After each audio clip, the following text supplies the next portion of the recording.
Well, hello and welcome.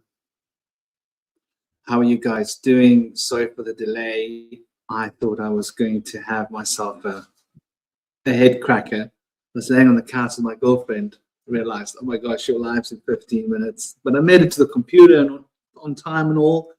And then Murphy's Law got hold of me. First, my mic wouldn't work. Then I got my mic working, then my camera wouldn't work. I was like, it was the plug. I just didn't have the plug in far enough. Namaste, guys. How are you doing? We've got Rodney, we've got Kobe, we've got Flower Forest. That's cool. So, how are you guys doing? I hope you guys are having a fantastic, fantabulous, awesome, amazing weekend. Today is number 70. 70. How did I come to 70?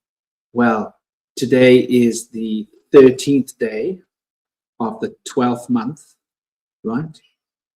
That's 25 of the 20th century, plus 20, of the 25th year of the 25th century, of the 25th year of the 20th century.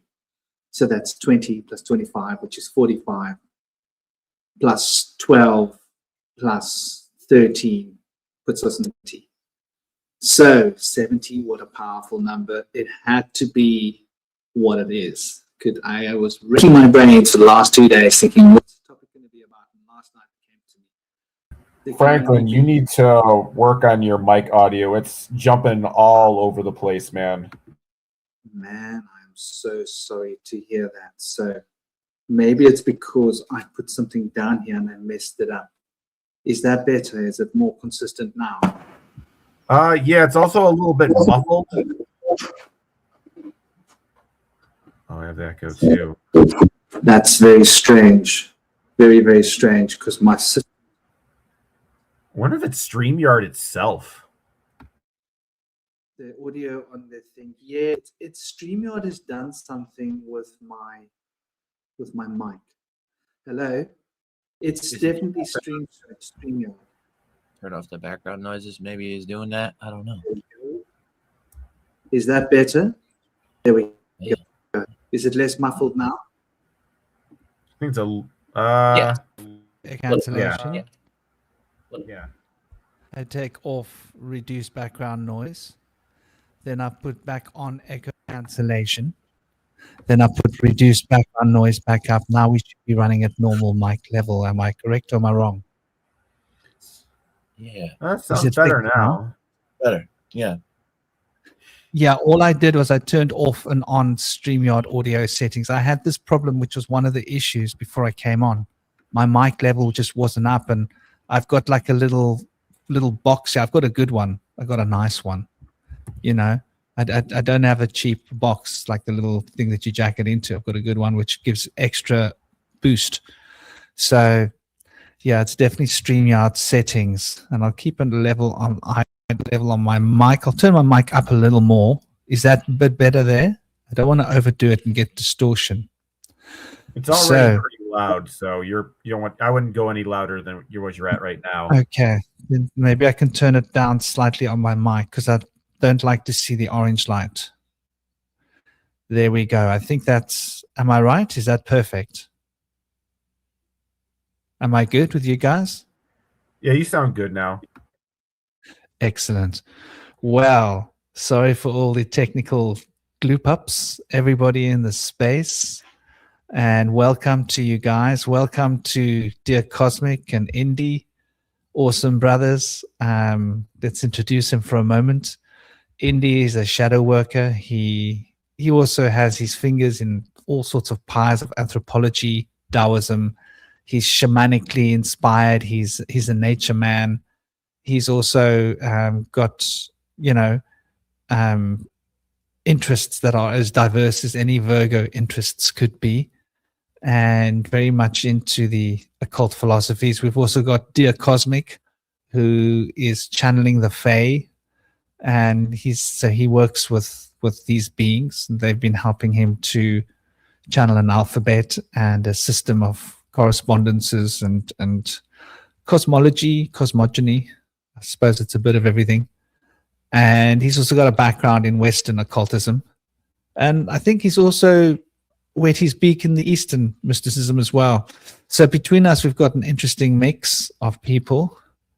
Big love, big welcome to you guys. It's an honor to be here with you guys. Know thyself, the ultimate initiation. What a conversation. Please share a little bit about yourself with the crew. And thank you guys for being here. It's an honor. Everybody in the chat room, I hope you guys are going to enjoy the show. All right. Thank you so much for the great introduction, Franklin, and set up this lovely topic for today. It's going to be a great discussion. And I know that the struggle that you went through today, trying to get the show started in time when all the technical difficulties hit, may have something to do with Mercury and retrograde. I don't know if that's over yet, but also it's definitely a test in resilience. And when we have these kind of experiences, it can be considered a golden opportunity in shadow work. So a lot of people might be thinking, like, what the heck are you talking about? When things go wrong, it's a good thing. Yes. The thing about it is your inner self, your emotional body, when you have experiences like this, you may be tempted to emotionally react and maybe throw something or break something, or yell or act out. So when you have the feeling to do that and you can pause, step back, take a deep breath, try to figure out what's going on and work with the situation, it can show that you're building resilience. And if you're able to do that, that's something that's going to help you mature your emotional body so that it's able to build resilience and not have to break down every time there's a bump in the road. So for people that have been through a lot of difficult experiences, they've built a lot of this up and they're able to get through a lot of stuff with ease. Whereas people that are extra privileged, rich people, for example, really haven't experienced a bump in the road, never have experienced adversity or hardship, are going to have a hard time with little bumps in the road. It's going to be like the end of the world for them, and they're going to act out and take it out on people around them. So that's one of the aspects of knowing thyself, and we're going to go to a lot more, and we can talk about some shadow work and various levels of self-understanding, which begins with self-forgiveness and then moves up to self-love. But through that process, there's kind of a web of projection that is a form of denial. And so we oftentimes will blame others for things that are actually our own issues. But we can get deeper into that stuff. I just wanted to get a jump start on it. And I'm passing the mic to Cosmic here. Thank you, Indy. As far as this particular topic, I have a lot of thoughts on it. I've always been thinking about, in understanding the self in terms of this sort of like, spiritual community, because I think it's important to kind of talk about, understanding the self, especially in this context, because I feel like there's a lot of kind of false sort of channels, sort of false avenues that lead people to think they're finding the self, but they're really just kind of, being programmed by other people. And I think that when it comes to knowing thyself, it really is a kind of a self sort of initiation, a sense of you go into these experiences, you go through life, and you sort of figure yourself out through trial and error. And I think one of the problems is that people just kind of want to be told who they are right off the bat. It takes a lot of time. It takes a lot of discovery. It takes a lot of introspection. It takes a lot of experiences to really understand who you are. And I think the problem with our society today is that the reason we have such a difficult time truly knowing ourselves is because we're often told by other people who we are or who we're supposed to be, or other people define us, and we sort of lose that power to define our own selves, define our own sort of sovereign worldview and autonomy, in the universe. So I think that the more you know yourself and the more you know who you are, the harder it becomes for other people to write you as a character in their story, as opposed to you simply being a character in your own story.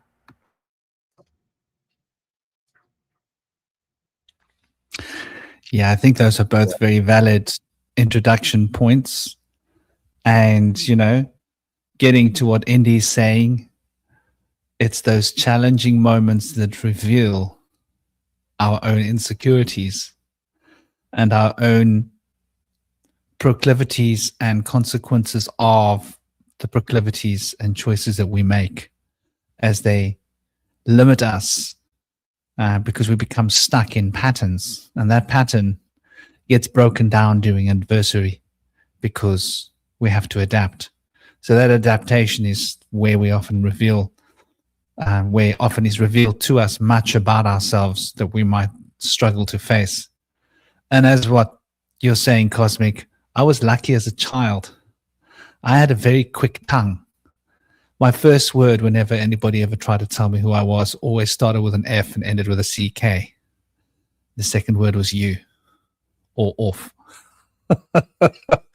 And there's something quite powerful about telling people to get off the bus, never let anybody else tell you who you are. Yeah. I think that's probably the golden rule, and Cosmic's like dropped the hammer on that, like on the first breath. But I think that is a big problem in the world, is that we tend to judge so much as humans, and we tend to judge ourselves and we tend to judge each other by our own yardsticks. And it makes me think about that wonderful, I think it's a Native American saying, well, it must be, that says, never judge another till you've walked in their moccasins, right? And there's something about that, It's so easy to think that we understand where other people are coming from, but we seldomly do because we're so trapped in our own perceptual models. Namaste, Bernadine. I hope you're good. To you, and sending you all big love, big blessings. How are you all doing, by the way?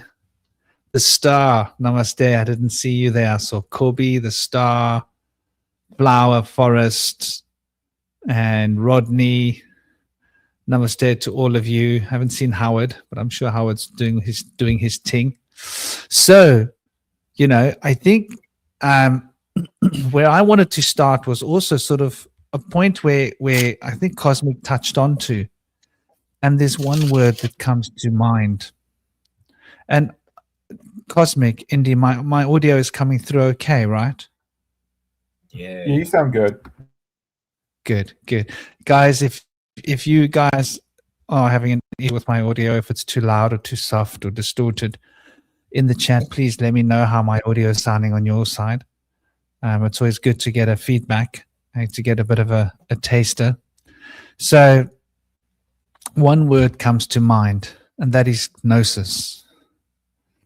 And gnosis, I think, has a lot to do with our smell, sense of smell, with our nose. The interesting thing about the sense of smell is it's the only sense, lovely, thank you, Flower Forest. The sense of smell is the only sense that doesn't get processed by the thalamus. And the thalamus basically is responsible for a lot of the programming that we experience.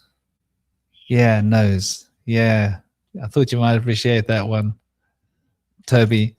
I think I shot you a link. Let me know if I didn't. I was 15 minutes, suddenly looked at the clock. I was laying on the couch with my girlfriend.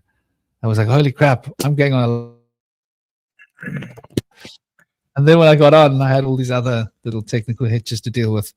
But so the nose, when one knows, one knows.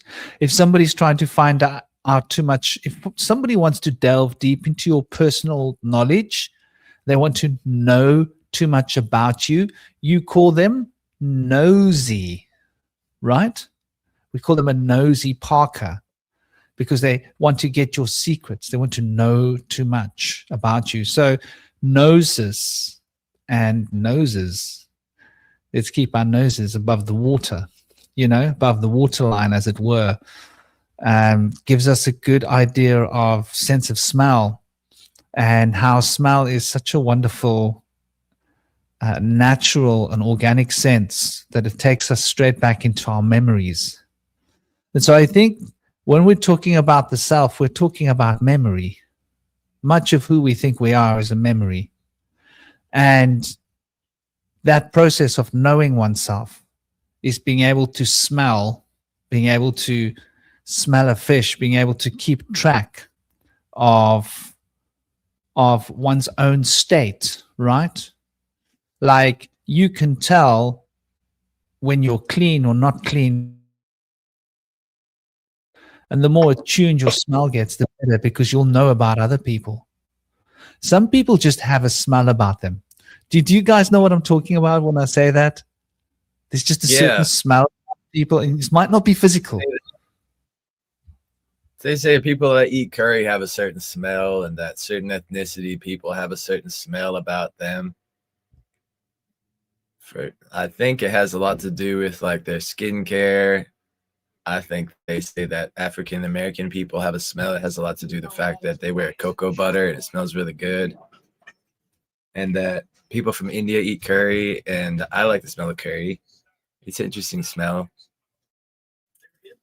I don't think it's a bad smell. Yeah, for me, it's not so much about just what they eat, except like some people eat really bad food and they just really smell bad, because you can smell that they're eating bad food through their skin. But it's not even a physical smell I'm talking about.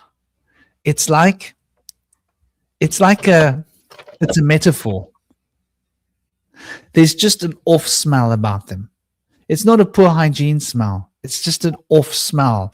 Like you almost think you can smell something dead, but it's not that there's anything dead.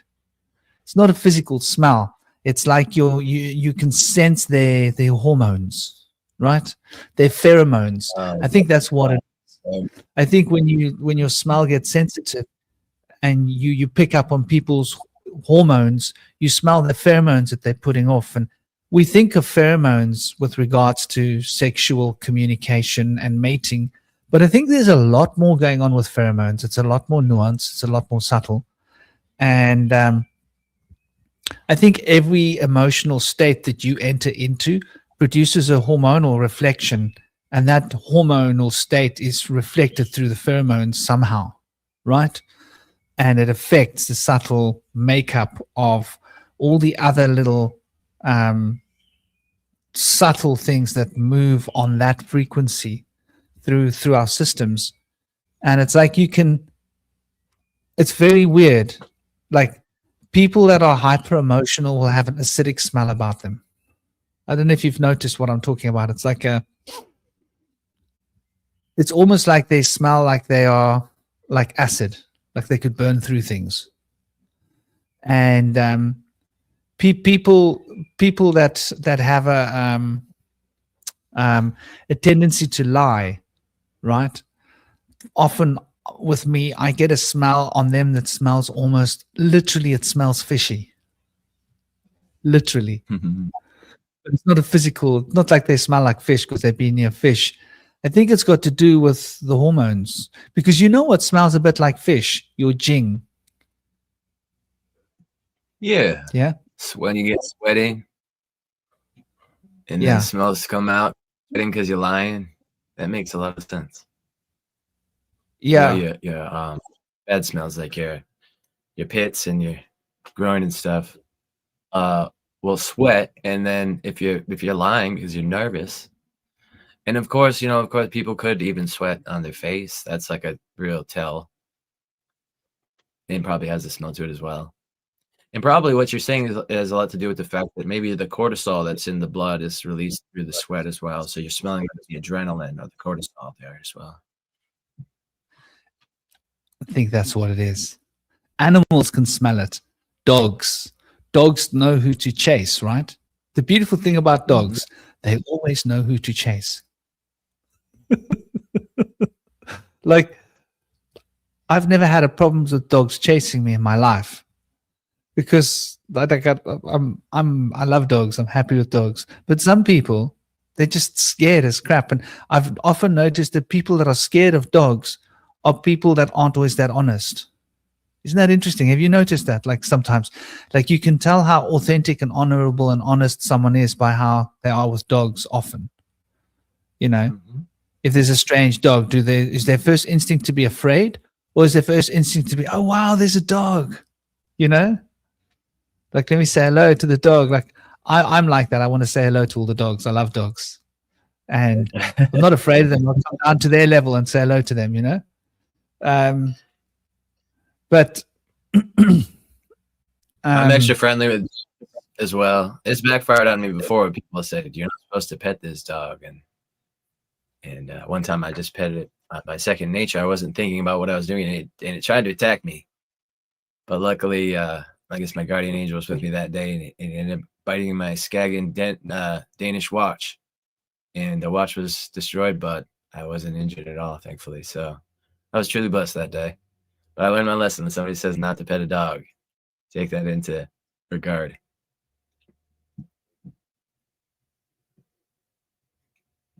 They've had other dogs that people say, this dog's crazy, and when it goes nuts, you just got to back off. And I'll just grab them and pick them up. And I find that if you're not scared, they'll calm down. But if you are scared or angry, they'll continue on and escalate the situation, I think. You know.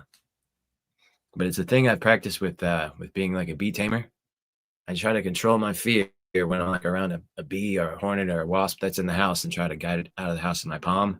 And so by doing that, I've been able to overcome the fear and put it aside.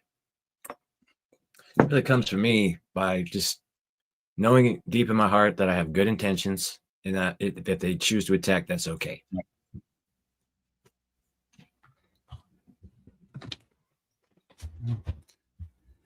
Yeah, you know, that's interesting that you mentioned that. It makes me think about the sense of smell and the element of earth, what they call in Sanskrit the priviti. And that relates to your root chakra, your Muladhara chakra, because it's the most grounding sense that there is. Of all the senses, there's nothing more grounding than smell, right? It grounds you in your physical body, where sight will take you out into a mental trip.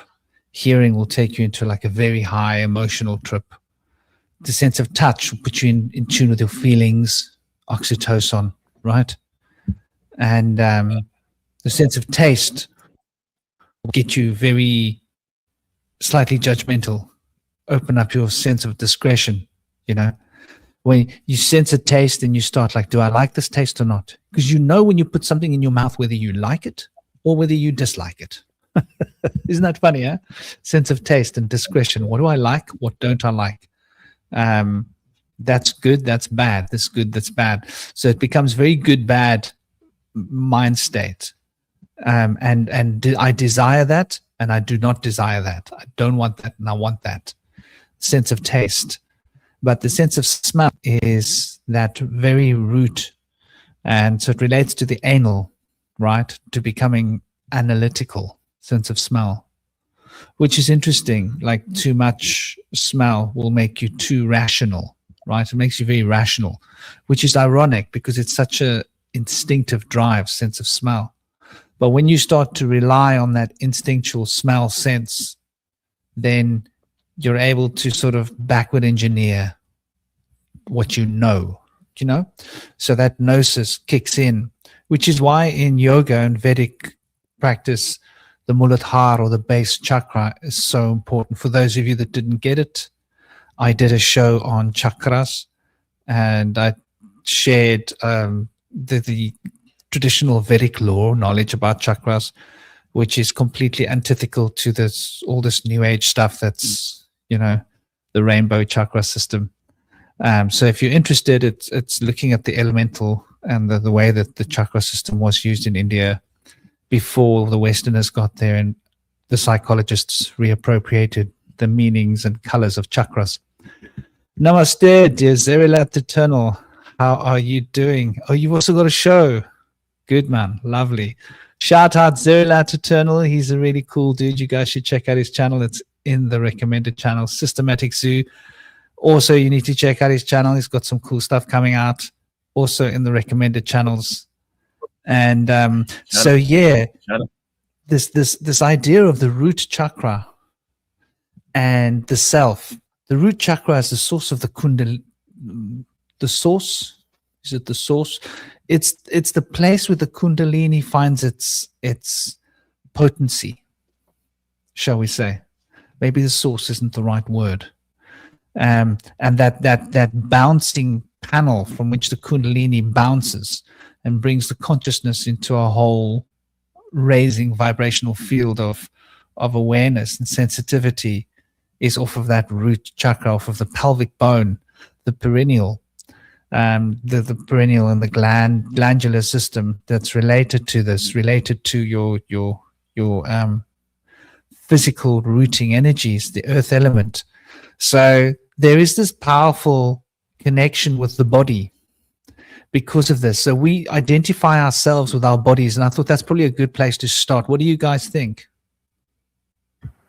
I think I'm not Go ahead, sure. It's something I've been like thinking about lately, because it's like, I definitely don't think that we're just our head. So I feel like I've ruled that out. But sometimes I wonder, like, am I my body, or is it merely that my consciousness takes on the exact same shape as my body? Because I think at the very least that, you know, our consciousness our sense of self does seem to proliferate throughout the whole body. The question I have is, it more like, it's like, I guess maybe I've been thinking about the idea that, you know, matter has its own form of consciousness. So like I've been thinking about birth, right? The idea that this whole kind of two-ness concept that the Fae are talking about, is because if you think about, like, when a fetus is developing, it's like you're developing the consciousness of the fetus, but that consciousness is building in tandem with the consciousness of the mother. So there's a kind of a bifurcation of consciousness, or like one consciousness budding off and creating another sort of consciousness. So when it comes to the actual physical body, you know, I guess I could see it as like a sort of a reflection of the soul, in the sense that it's like, you think about your soul is like kind of like a shape or an archetype, and then like matter is like attempting to make that into a sculpture out of clay. Like you're like, basically what the earth is doing, basically, if you think about what the human body is, it's the earth attempting to make a sculpture out of our souls. Like, you know, that's a good way to look at it. Yeah, I think that's how I think about it. Yeah, I think in today's society, there's a big push to focus on what is seen and the material aspect of things. And so the unseen has traditionally, for a long time, in modern society, classical society as well, and in between, focused more on the physical body and what can be seen and touched, the tangible aspect. But we know from like the ancient times that there was more of a deeper understanding of the unseen soul and spirit and emotional, ethereal and astral bodies. So I think this is actually starting to change in our modern day society with the technology that we have, that's going deeper into the unseen, starting with like electricity. Electricity is something that we can see, but you don't always see. And so it can be a danger in that aspect, because we have to be very careful around it. And so having electricity become prevalent in our society over the last couple centuries has helped people gain more curiosity and awareness about the unseen forces. And so there's more literature and fiction and films about maybe they could develop this technology to see the unseen. And we see how people are trying to see these spirits and ghosts with all the ghost hunting that they do and things like that. But also we see people have developed technology to see the aura, whether or not this is like really what the aura is looking like to adepts, or it's just kind of some kind of other imaging thing they're picking up. I believe that those colors that they pick up from the aura scans may be genuine, but I haven't really been able to compare with experiences of people that can see auras. So I would like to see more studies on that. But there's also a push to make more technology that can study the unseen energetic aspects of the aura and the heart. The heart field has been monitored and it's been seen recently by the CIA in studies to go for very, very far distance, especially in deeper states.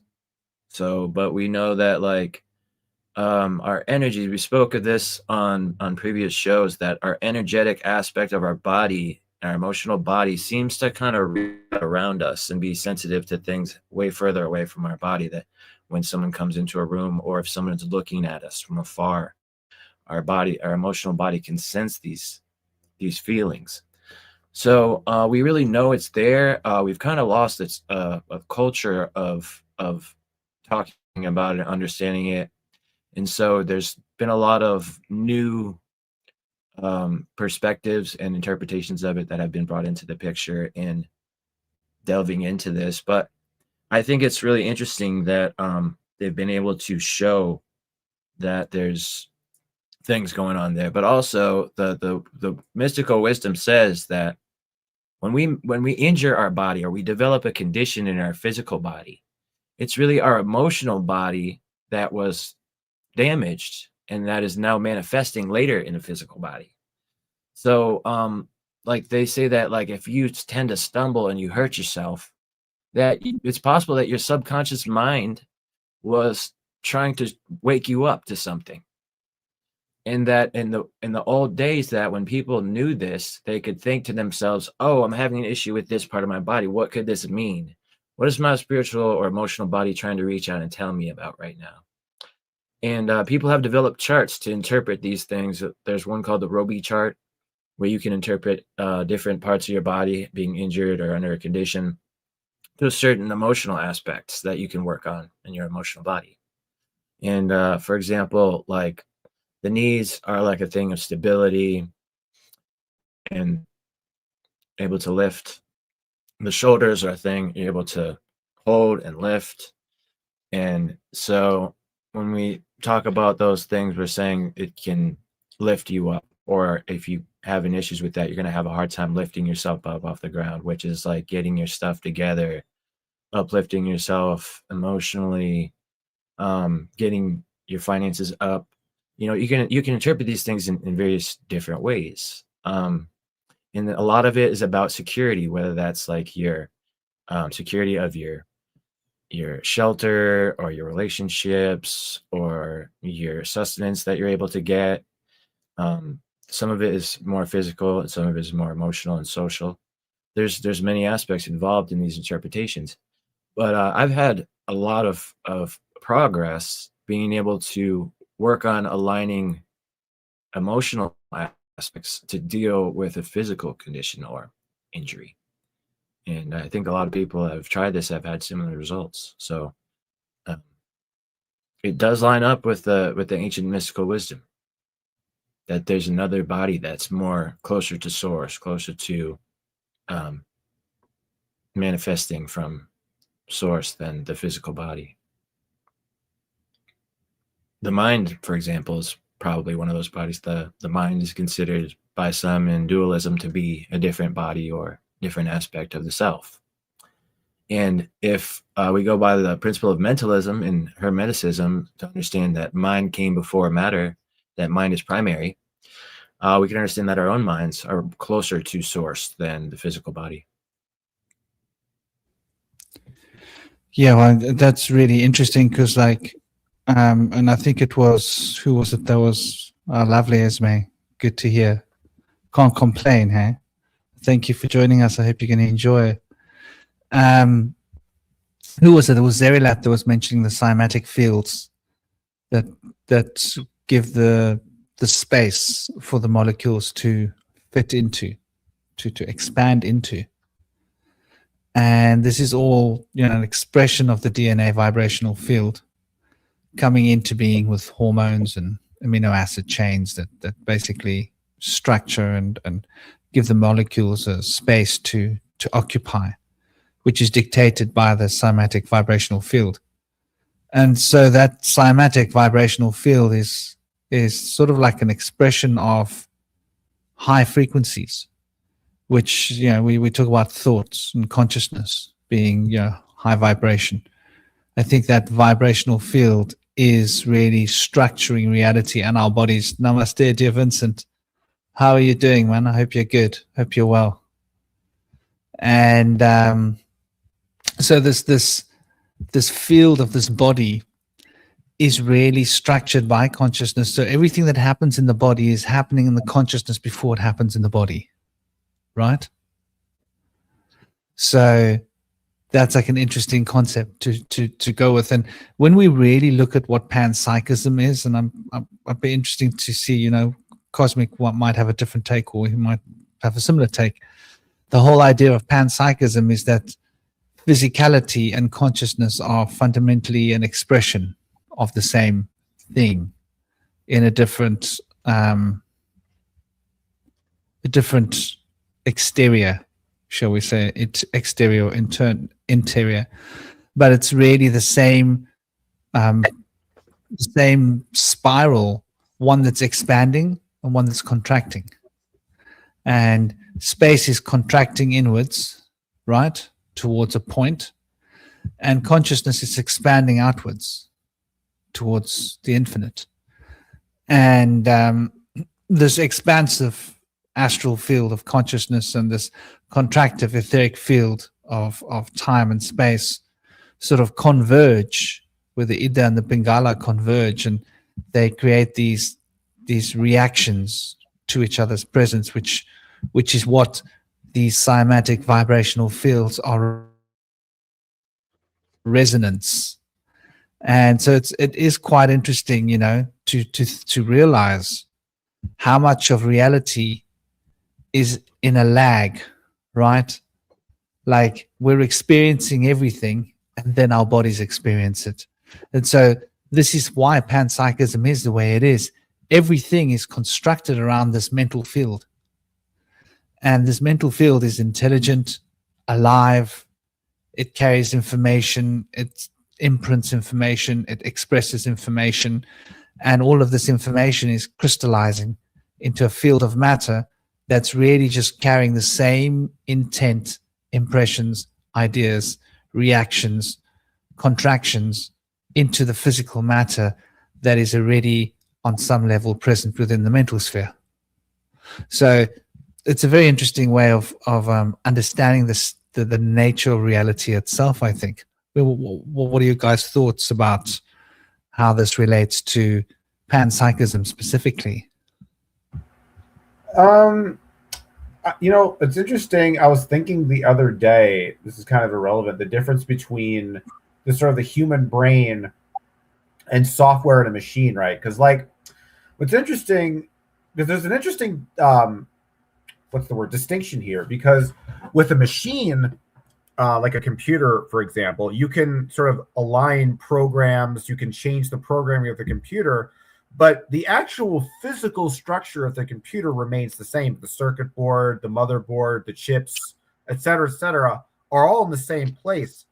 Whereas with the human brain, when there's a change in the brain software, there's a hardware change that usually corresponds with it. That's what I've heard in neuroscience, that one of the reasons it's so difficult to, you know, change a belief about something is that in order for you to have a different belief in the world, your brain has to literally rewire itself to accompany that new belief. And the brain doesn't necessarily, you know, want to do that. I think it's important to talk about panpsychism in the this kind of aspect in terms of understanding the self, because I think one of the other pitfalls of understanding the self is that people get either too caught up in looking at the physical in terms of understanding who they are, and there's also the people who get too caught up in the psychological, who don't necessarily, you know, understand who they are. It's like maybe like somebody who, you know, they're some big tough guy and they're like, yeah, I'm this, like, you know, big muscular dude, and they kind of overly identify with the physical, whereas, you know, maybe somebody who is like a man who identifies as a woman, they're more ontologically identifying with that subjective conception of the woman that exists in their mind, in their consciousness, as opposed to the physical body around them. Whatever your feelings are in regards to trans, that's not really the point here. But the idea is that I think in order to understand the self, you have to look at both of these dimensions. This is what the Fae have been hammering into them ever since I've been, working for them with the past, 6 or 7 years or so, is that consciousness in a lot of ways is this kind of dialectical process between the physical aspect of being and the sort of conscious aspect of awareness, two different consciousnesses coming together to create the self. And if you're only focused on one of those dimensions and you completely ignore the other side, you get either an incomplete or a sort of distorted perception, of the self. And so, like, that's kind of the way I look at it, that in terms of matter and panpsychism, I think there's that similar kind of aspect. I think that it's like matter sort of represents a feminine consciousness, right? And then sort of the awareness and the imagination, that represents a more masculine consciousness. And when these two forces commingle with each other, that is when the self is ultimately created. Because, the problem with like a oneness theory where it's just like, one deity or one God or one consciousness is that you don't really create an individual being if you're just like a slug that's sort of cutting itself in half and creating new slugs, right?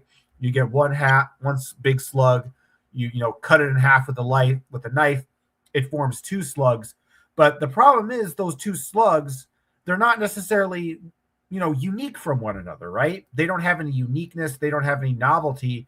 And it's only when there's an intersection between two opposing, complementary forms of consciousness that a true individual self can fully emerge from that. Because I think of it now, when you think of it like colors, for example, like you take red and blue and you mix them together and they form into purple, right? So because with the purple, you can see how there's the red that mixes with it and the blue that mixes with it. But yet at the same time, the purple has its own quality to it that is distinct from both the red and the blue.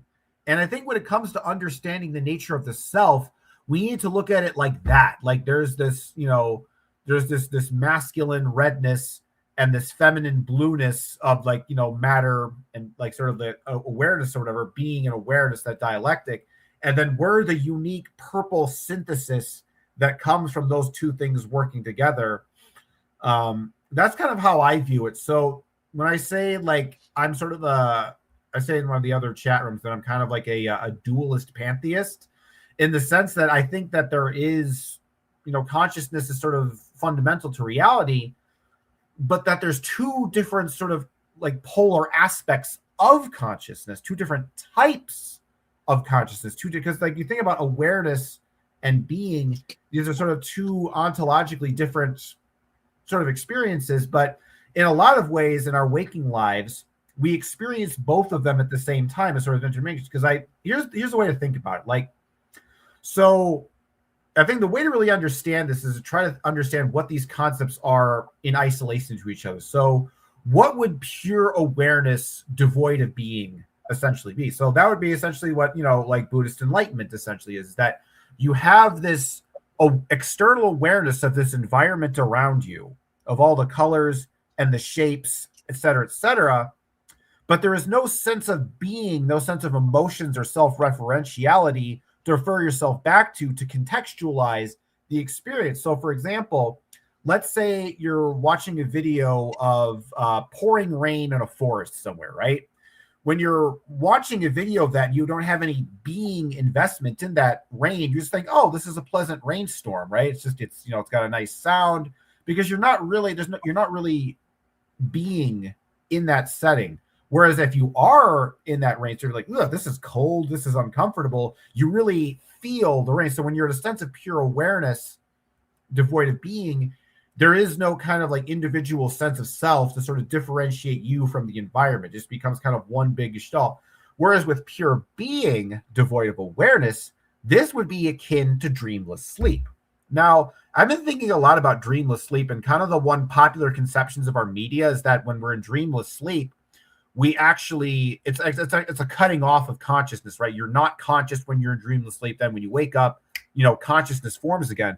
But I've been thinking about this differently, because if you think about the nature of being as sort of just like the very aspect of like, when you have a rock and you push it against another rock, there's friction that's created. And that's what being essentially is. It's that understanding that there's a friction between objects. Because if you think about a rock truly lacks any consciousness at all, there would be no real physical interaction between the objects. It would just be like two holograms kind of, passing through each other.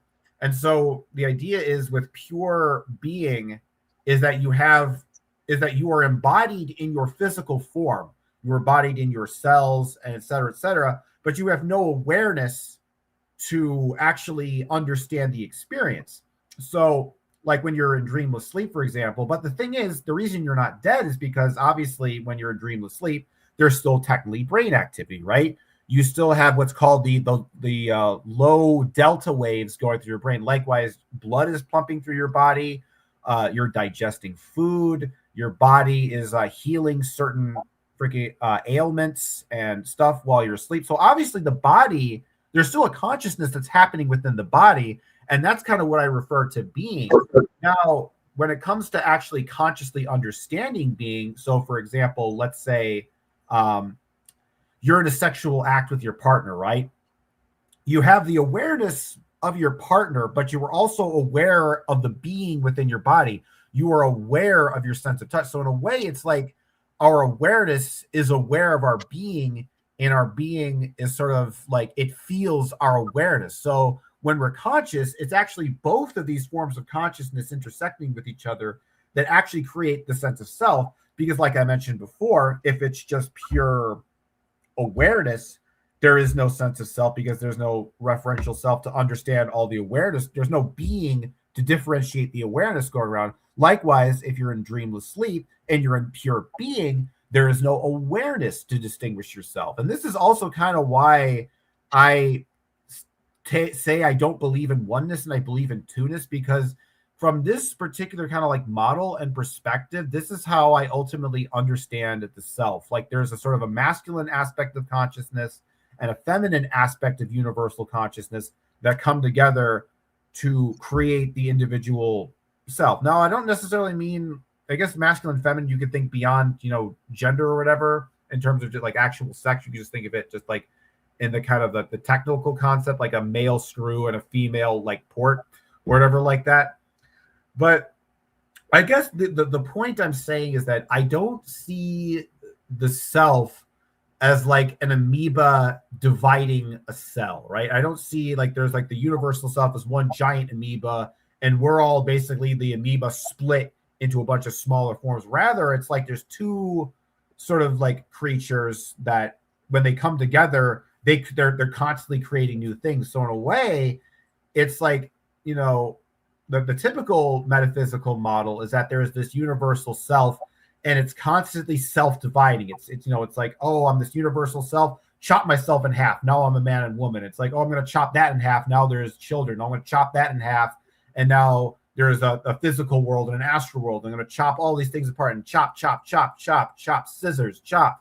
Whereas this model, this two-ness model, it's more like a plant that's just constantly growing. And so the original two never gets split up or dissected. It's just constantly growing more and more parts, and it's expanding into countless realms of infinity.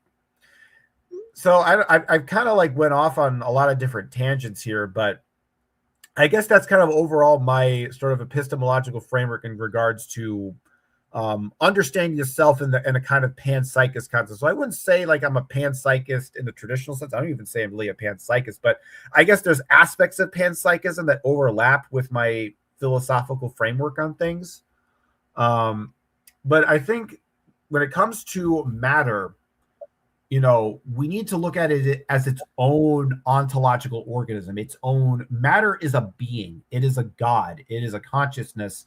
And it's a consciousness we interact with. Because you think about this idea that consciousness comes from unconsciousness, that doesn't really make a whole lot of sense, right? Or consciousness imbuing something that lacks consciousness. I think it's kind of like if you think about like a thought in your head, right? You think about like a character, a fictional character that becomes like a viral meme, right?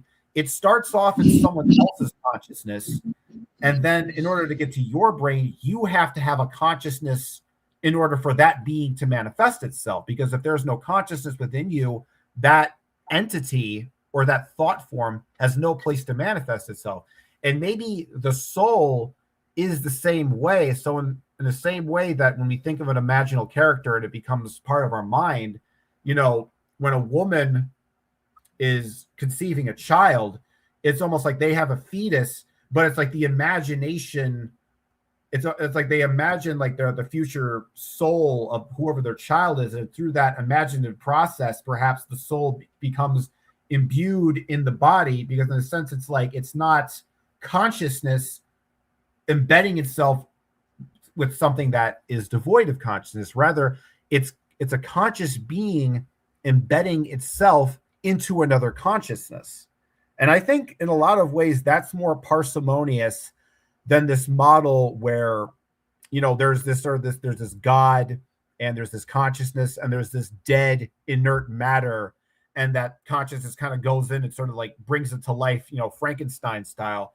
I think it's more that the matter is also alive. It's almost like a separate, distinct life form, and that by the intersection between these two different aspects of consciousness becomes the unique life form that is ourselves, that is our individual consciousness.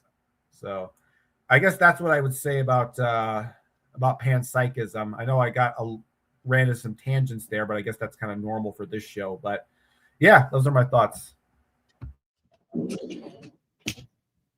So I think in panpsychism, they try to view the mind and the body as intrinsically linked to different expressions of the same underlying reality, to kind of leap past dualism. And part of this process is by the fact that they consider all things to be proto-conscious, like all elements of matter and atoms and molecules are proto-conscious stuff of which the universe is made. So they don't say that consciousness is unique to a complex brain, but that it comes from the fact that we're made of stuff, and that stuff is conscious in itself. And so through that, we gain the ability to use our consciousness and gain that shared consciousness of the greater cosmos through the stuff from which it's from and with which it interacts.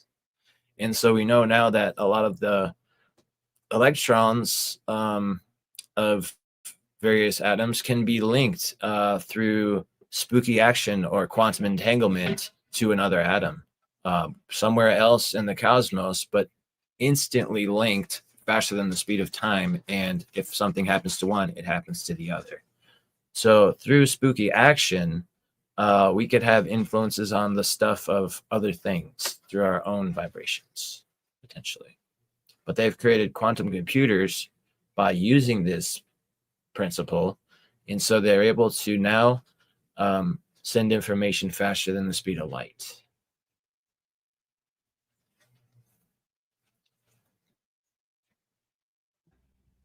You know, I think that's interesting, you know, faster than the speed of light. That sort of speaks about this consciousness of all things. Quantum computers, I think, is further evidence of panpsychism, right? Mm-hmm. The fact that information can be moved and stored on a subatomic level underneath matter speaks volumes. Like literally, it speaks volumes. Because the human brain carries consciousness.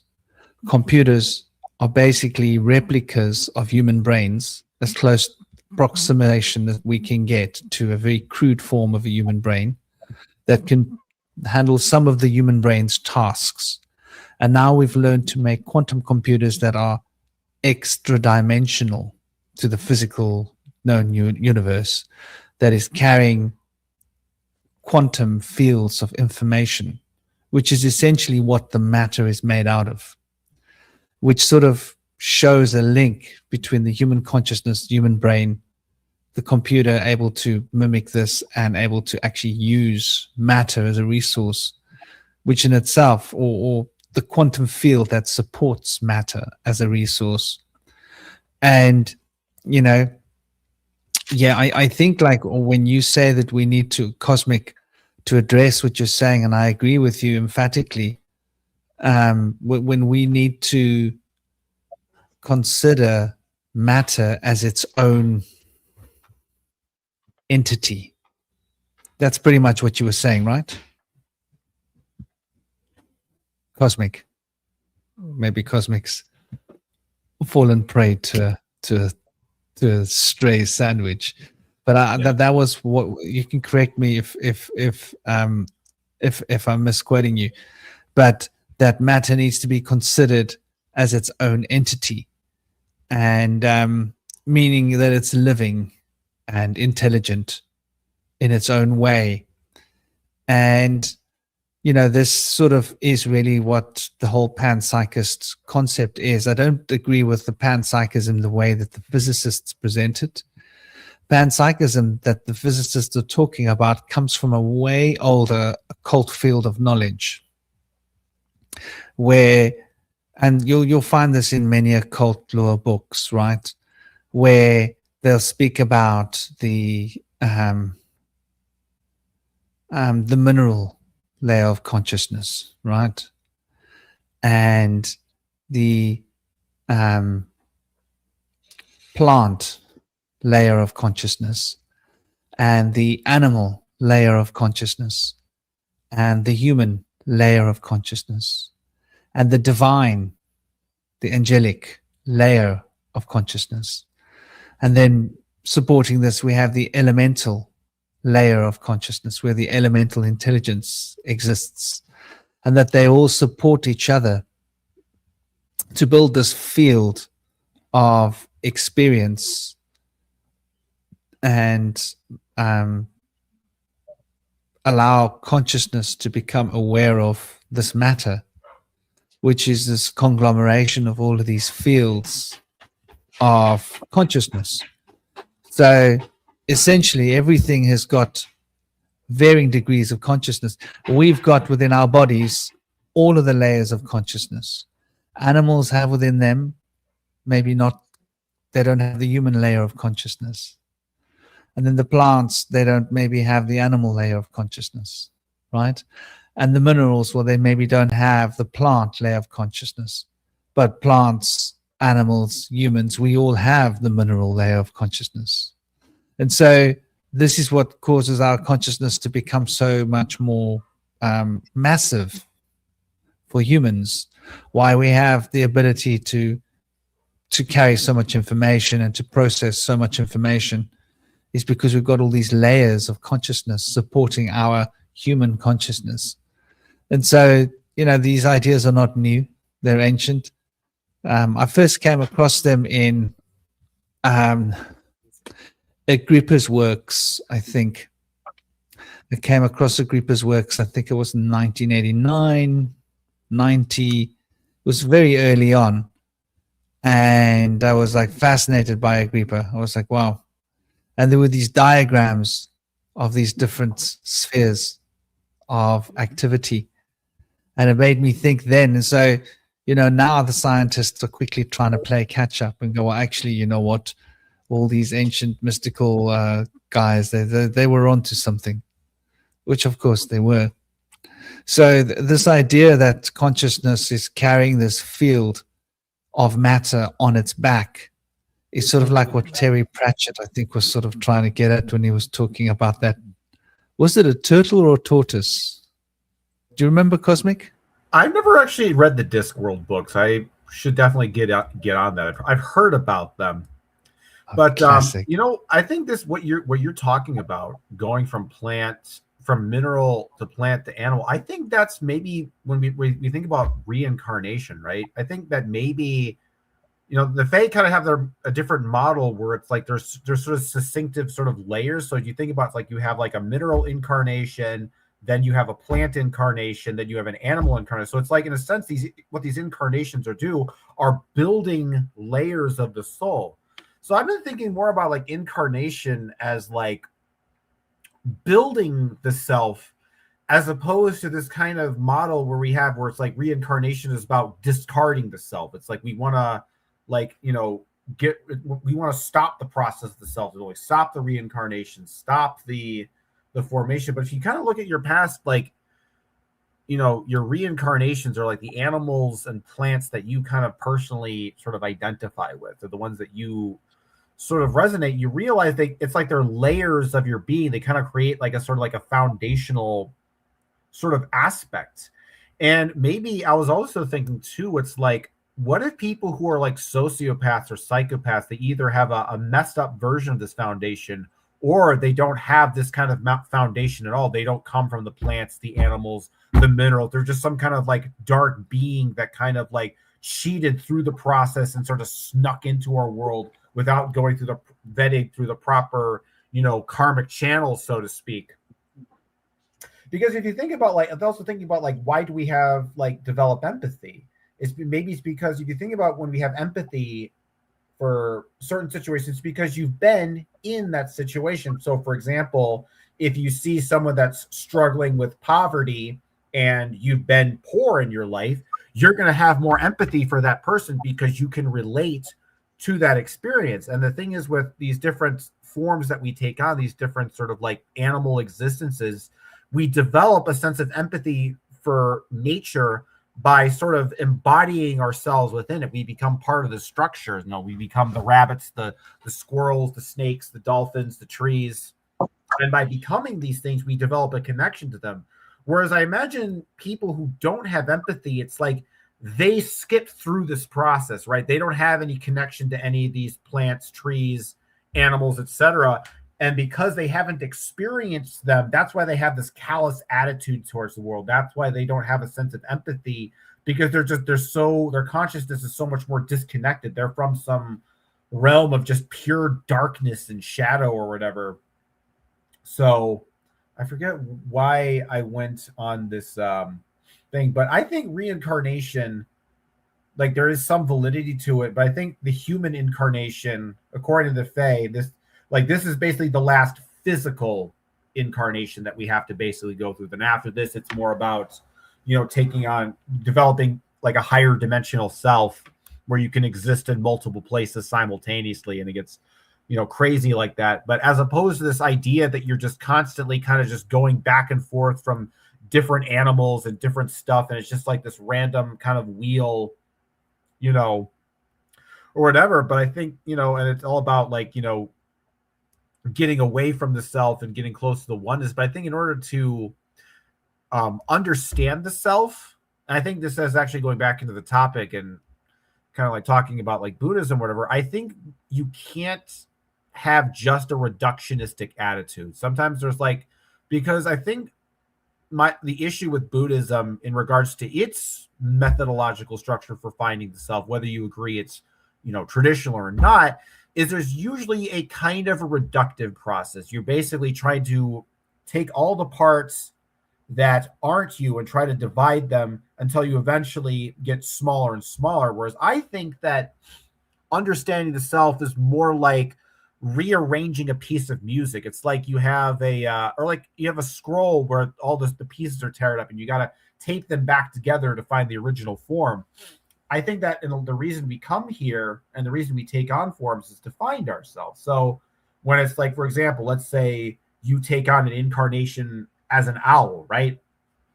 And the owl represents some aspect of who you are, whether literally or archetypically.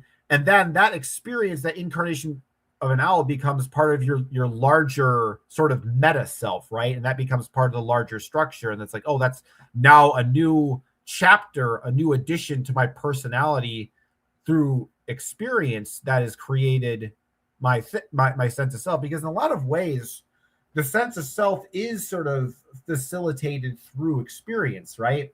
You gain experiences, things happen in life, you try out new things, and you develop a personality based on that, whether those experiences are good or bad. And if you look at a lot of these mysticals, these aesthetic systems, this idea of, meditating in silent darkness, avoiding eating certain types of foods, avoiding certain sexual practices, certain types of music. And it's almost, if you think about it, this kind of ties into what I'm saying before, is it's almost like in order to avoid karma, in order to transcend the self, one must transcend experience. Because if you think about it, the self is basically created by our experiences that we have in this life. And what a lot of these aesthetic meditation practices are doing is essentially attempting to create the experience of a non-experience, being as minimalistic and as senseless as possible, so that no, attachment or whatever can form.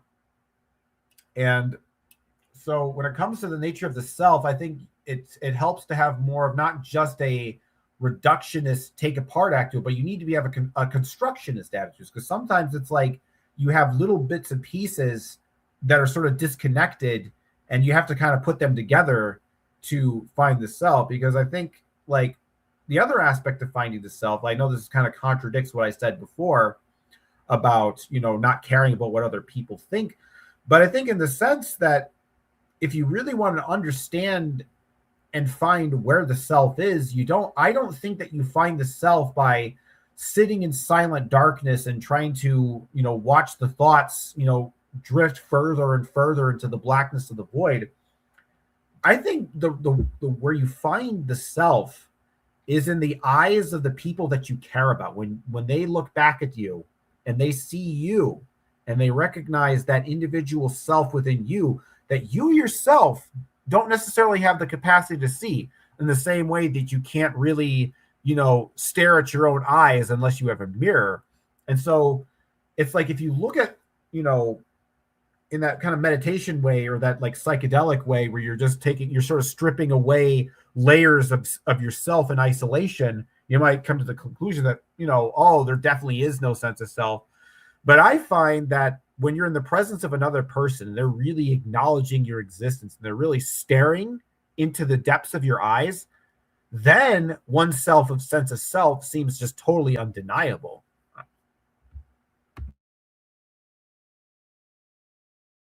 Yeah, that's really interesting. I personally feel like there's a couple of different things that happen there when somebody is seeing an individual. So let's say I'm being seen by someone and I have the feeling of being seen. Then I have more of a feeling of self-examination.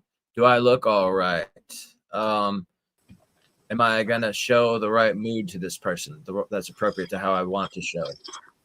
And so that's like kind of a different self that's than the self of being. It's a self of awareness, is kind of coming in and examining things and then analyzing things there somewhat, maybe at a subconscious level even. But also, I feel like there is a very different self when the self has the feeling of being seen and known than the self that is just in pure being. And I feel like that kind of distinguishes from like an animal being and pure being versus the self that's self-analytical, which is like more of a human aspect. I see General Shinobi has joined us. Welcome, General Shinobi. What's up, guys? Namaste, dear Namaste. Toby Shinobi. Oh, man. For those of you that don't know him, his YouTube channel is in the recommended YouTube's channels below on the front page. And he's a researcher. He's got his fingers in all the pies. And he likes word associations, especially the way they sort of relate to the to the expressions of truth, I would say. That's really what we're talking about when we talk about knowledge, isn't it? We're talking about the way words string together concepts. It's an honor to have you, dear brother. Namaste. How you doing? What's up, guys? Yeah, good to be here. Great topic as well. Yeah, you guys were talking about Buddhism a little bit and plants and stuff. So I wrote some notes at the beginning of the show that I wanted to say, and it does tie in quite nicely with that, because my kind of framework of kind of understanding what's the word? Containing the chaos that's creation, the beautiful chaos of creation. There's a few frameworks that I use, and the Trinity has really helped with that, like the 3-6-9 pyramid. But also I was pondering about a tree the other day and why it's called a tree. And and obviously it has the tree in it, like it's in Trinity, the three. So to use that with the self and kind of tie into Buddhism, that we have a seed. The seed is the self, is our core that contains us. Perhaps that's the pineal, which is buried in the dark. And that to grow, it needs memory, which is both mem, water, the mother, and ori, which is light, the father. So for a tree to grow, it starts as a seed buried in the dark, and then it needs both water and light to grow. And then that is the Trinity, which grows into a tree. And also with the Buddha, I find it quite funny. It's called Buddha because it's like bud ha. So the Buddha, when he sat under the fig tree, where he figured it all out, his seed blossomed. He was able to, rather than being inwards, he was able to expand outwards. Yeah.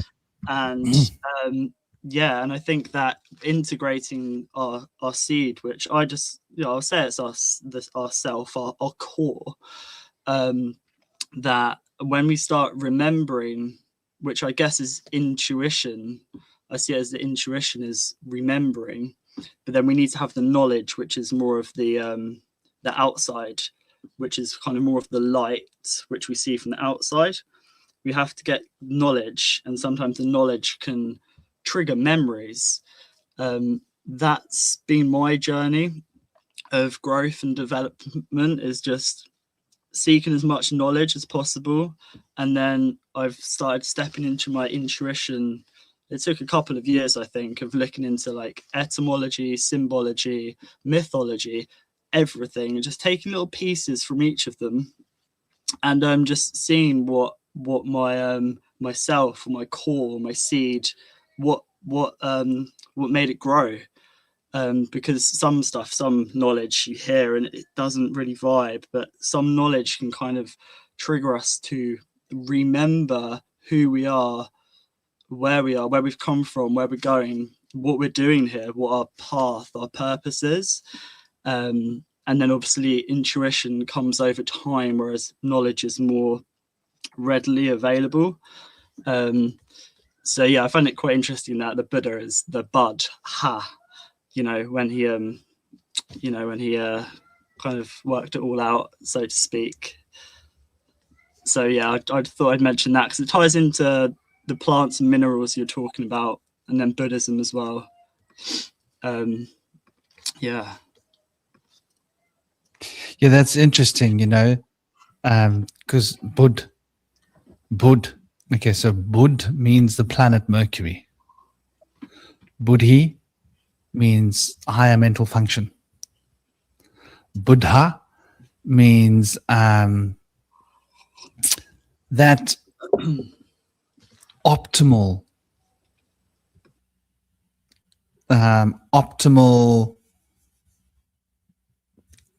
settings for the higher mind, right?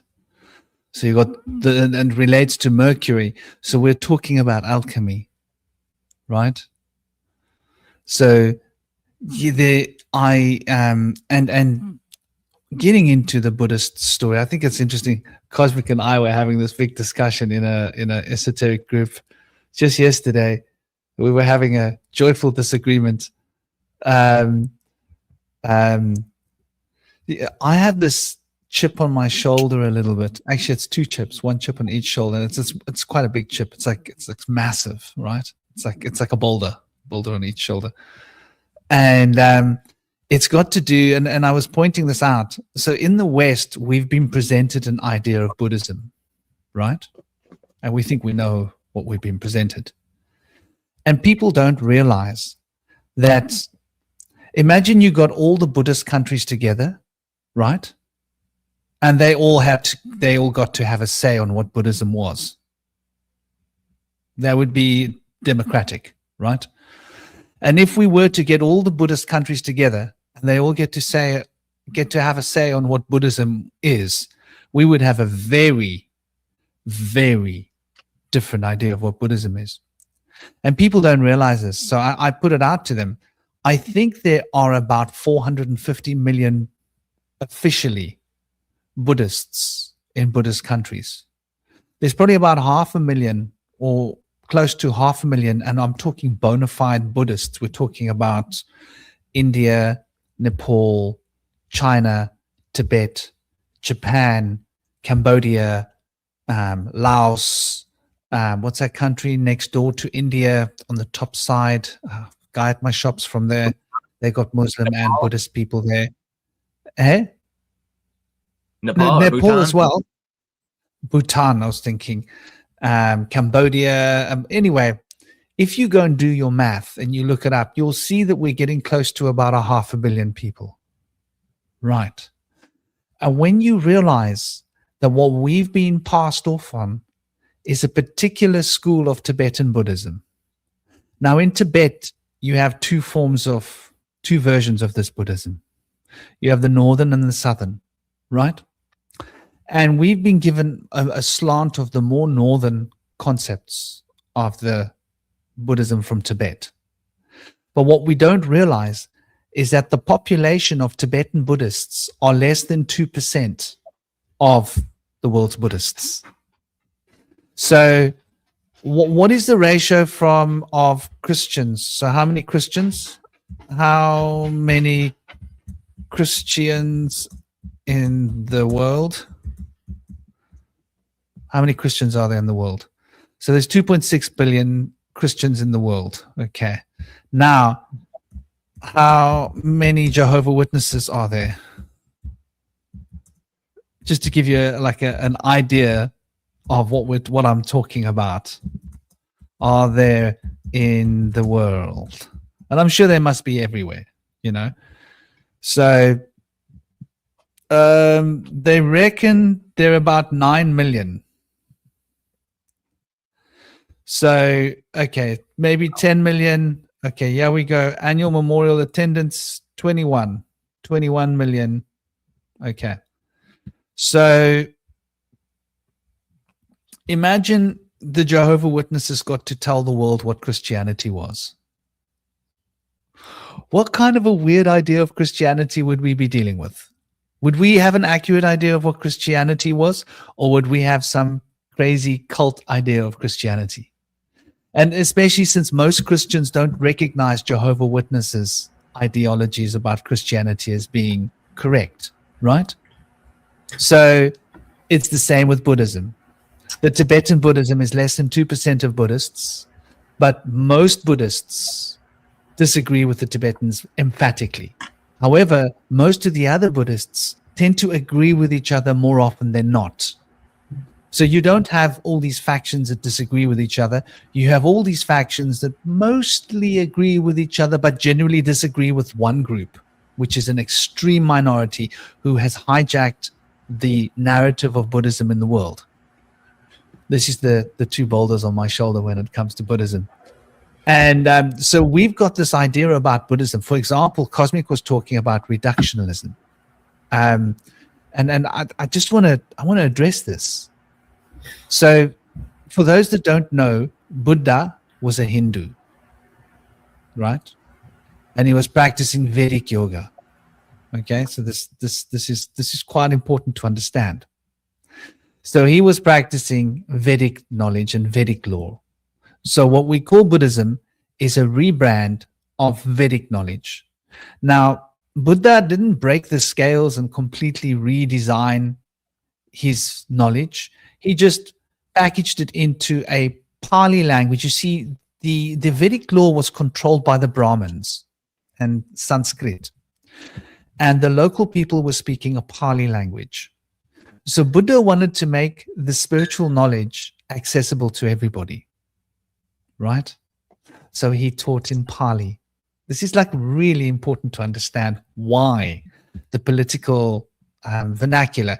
And when I say political, I mean in terms of the spiritual politics, that the Brahmins controlled all the sacred knowledge, and they had all the knowledge hidden in their Sanskrit books that no one else could understand, just them.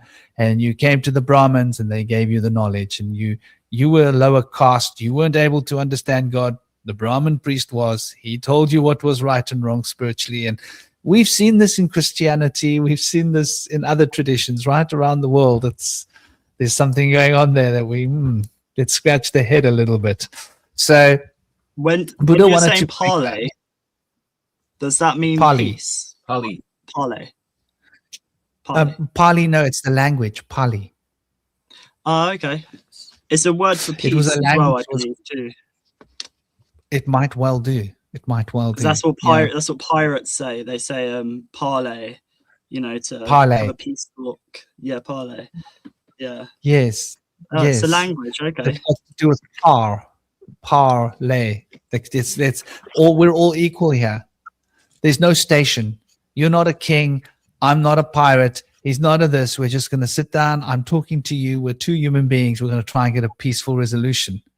And then we'll go back, and then you'll go at your station. I'll go to my station. Sort of like it's an idea for peace. But the language Pali is probably, I should pronounce it better. But that's interesting. Pa is father. Li is so Pa is Manipura chakra. That's the syllable response to this fire burning fire element, and Li corresponds to the earth chakra. Sense of smell once again, Pali. You can hear when you say it, Pali, Pali. You hear the vibration starts in your solar plexus and works down to the base of your spine. So, like if you practice with sound, mantra, sacred sound, every word carries a vibration in the body, and you can feel it and hear it vibrating every word, which makes you really want to think about how you use words. But yeah, so this idea of this Buddhist meditation about basically being what was the word that he used? Reductionism, right?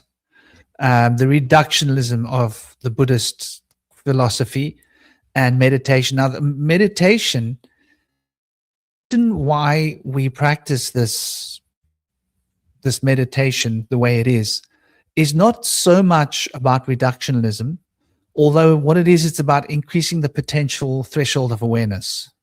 And I'll explain to you how this works. If I'm watching two things, let's say I'm watching the football on the TV, right? One TV. And then I've got another TV, and on that TV, I'm watching the news. I'm only going to have so much awareness to keep track of the news and so much awareness to keep track of the TV. If I add a third TV on and I put on like a soapy in the corner, I'm now watching my soapy, I'm watching the news, and I'm watching the football, it gets more difficult. When I then add a fifth one where I've got Cirque du Soleil on another TV, sooner or later I'm going to miss the goals being scored in the football, and I'm going to get back to the news and say, what did he just say? Did he say what I thought he said? It becomes harder to become aware of what's happening. Now, our brains, we've got so much crap going on in our brains all the time, right? Like 1, 2, 3, that we want to slow down the brain so that we can increase the threshold of awareness.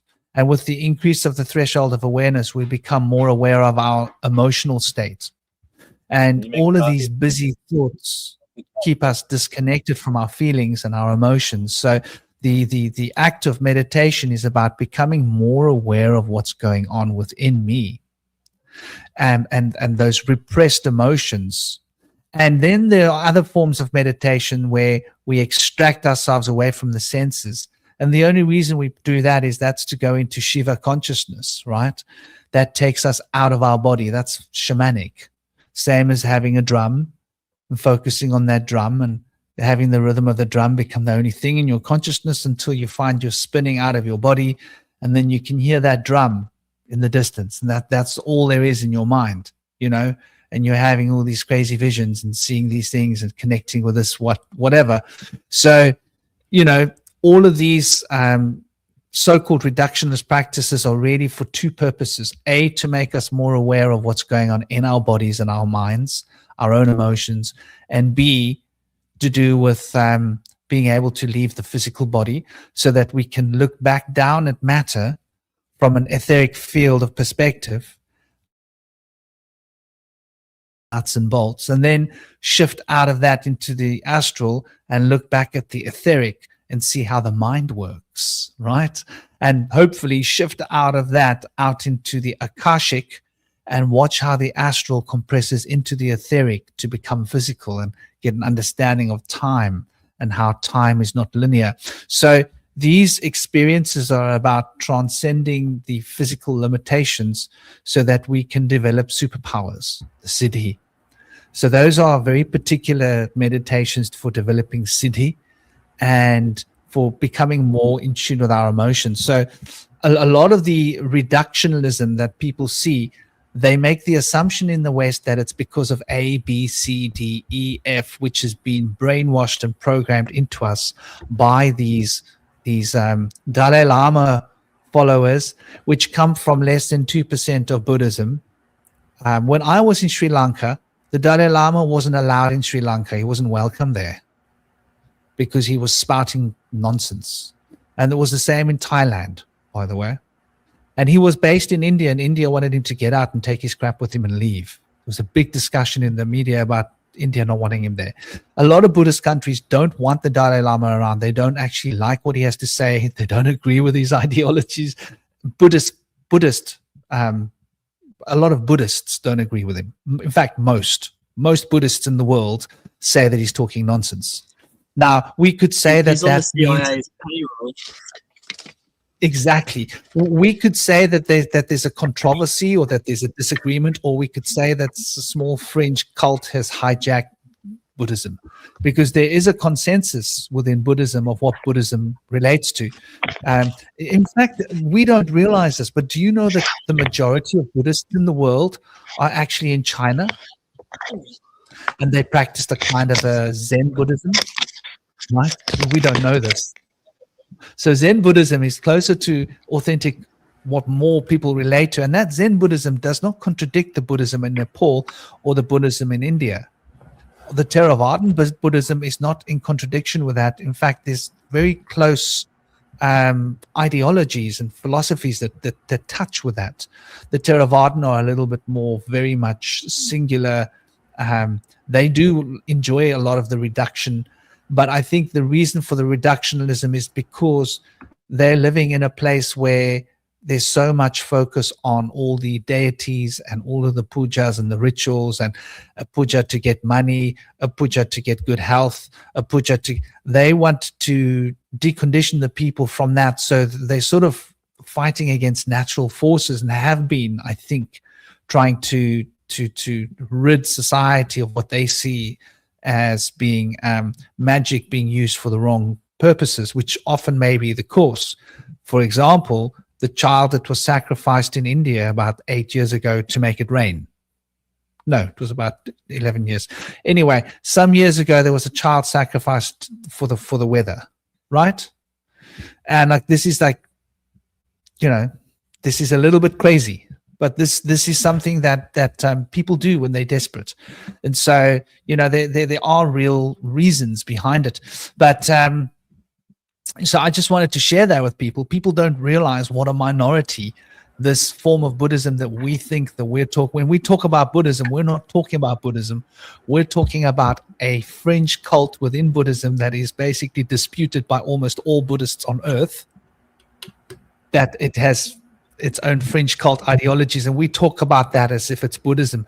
But it would be the same as talking about, you know, some cult of people in some church, somebody locking themselves away, or being Jesuits or whatever, where they don't really speak for what Christianity is, because Christians have their own philosophy and their own ideologies. Most Christians pretty much agree on most things, right? Just like most Buddhists agree on most things. But certain cult Buddhists, certain Christian cults, most of the Christians, they just don't agree with them. And in Buddhism, this little cult is the one who has hijacked all of the editorial press and media attention in the world. And so we think we're talking about Buddhism when we're talking about the nonsense that this guy spouts. And and he was caught with his tongue in a child's mouth, right? Yeah. I would have knocked him out. Catch him with his tongue in my boy's mouth. I'd knock him I out. guess to be fair, we do the same thing with Christianity too. We tend to Yes. look at the works Yes. most, but I think at the same time, even if you look at some of the most awful Christian cults, maybe like I'm trying to think of like examples like the Westboro Baptist Church, David Koresh's things. Yes, those are deviations from Christianity, but they still have some of the you can still look at those beliefs and get still a very broad and general sense of what the religion, right? There's Jesus, there's heaven and hell, and even I guess the point I'm trying to make and this is actually an interesting point, is that thinking about the difference between Christianity and Buddhism, right? And the reason why Christianity is a very easy religion to kind of take apart and dissect, and Buddhism is not. Buddhism is a lot more difficult. And there's actually a really simple reason to that answer, because Christianity, it has a single authoritative text, the Bible. Now, you have a lot of different sects who have a lot of different interpretations of the Bible, but there is one singular Bible that pretty much all people agree on in the Christian community. They may have different interpretations of what that Bible means, but they all agree that the Bible is more or less the written word of God. Buddhism, I know it has its texts, you got your Pali canons, you got the Hindu Bhagavad Gita, et cetera, but it's not as central and authoritative. It's not like, oh my God, this book is the final book, you can't question it, it's the written book of law.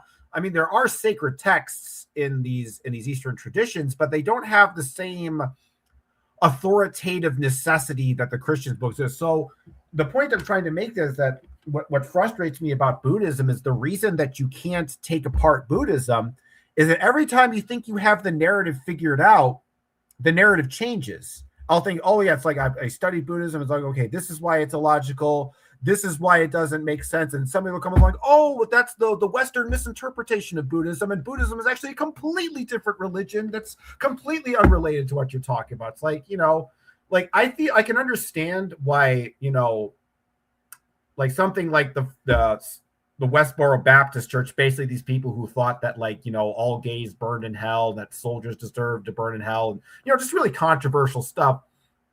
It's like, that difference between that and mainstream Christianity, but it's not like, I don't think I can see how you can see how that maybe Theravada Buddhism is different Buddhism in that sense, but I don't think it's so different that it's like Judaism and Rastafarianism, for example, like they're that distinctly apart, like two completely different religions. Obviously, there's going to be overlap with a bullshit religion, even if something is, bullshit and a misinterpretation, there's going to be some overlap with the original. Otherwise, it's not going to be. So when I talk about Buddhism, because I understand there's different schools of thought, I just kind of look at all the different sort of thought processes and the philosophies and just kind of come up with a general consensus or an average. I'm not really, I guess because my whole project is about basically trying to find the sort of the edge limits of these belief systems to sort of step outside of their perceptual universes.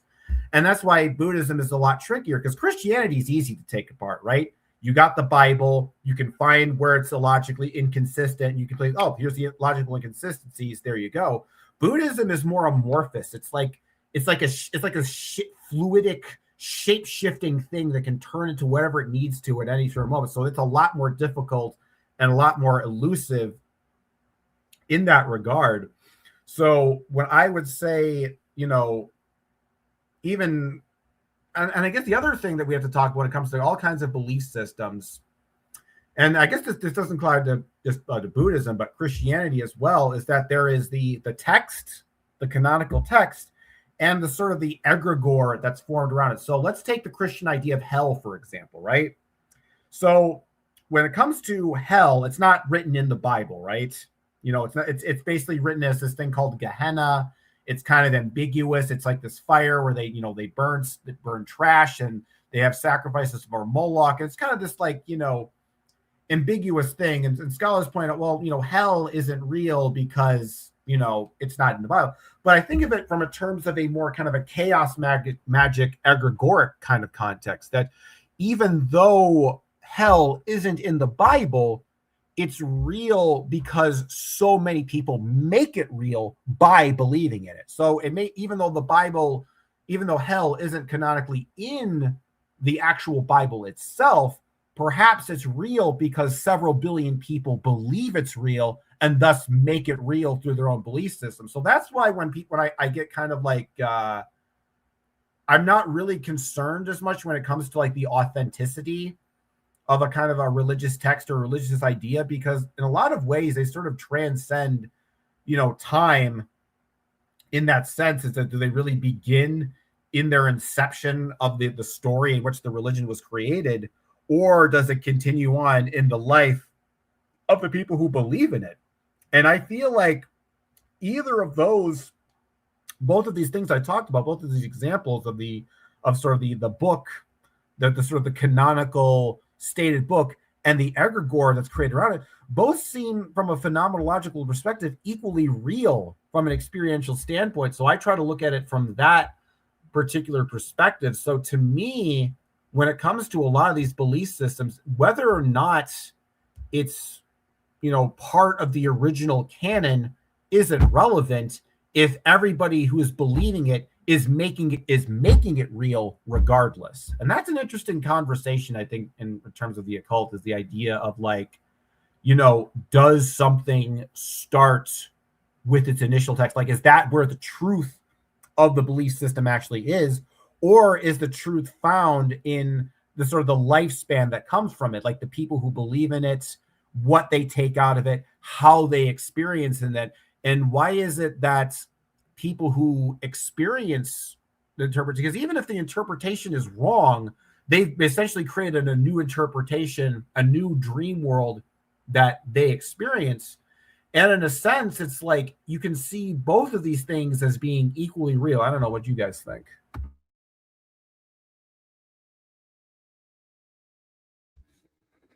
Yeah, I mean that's an interesting concept. And I sort of think that something that saying a few minutes ago ties into that when he started talking about the tree. And like my perspective is that Maya, what we're experiencing is what we're calling real is Maya, and it's not real.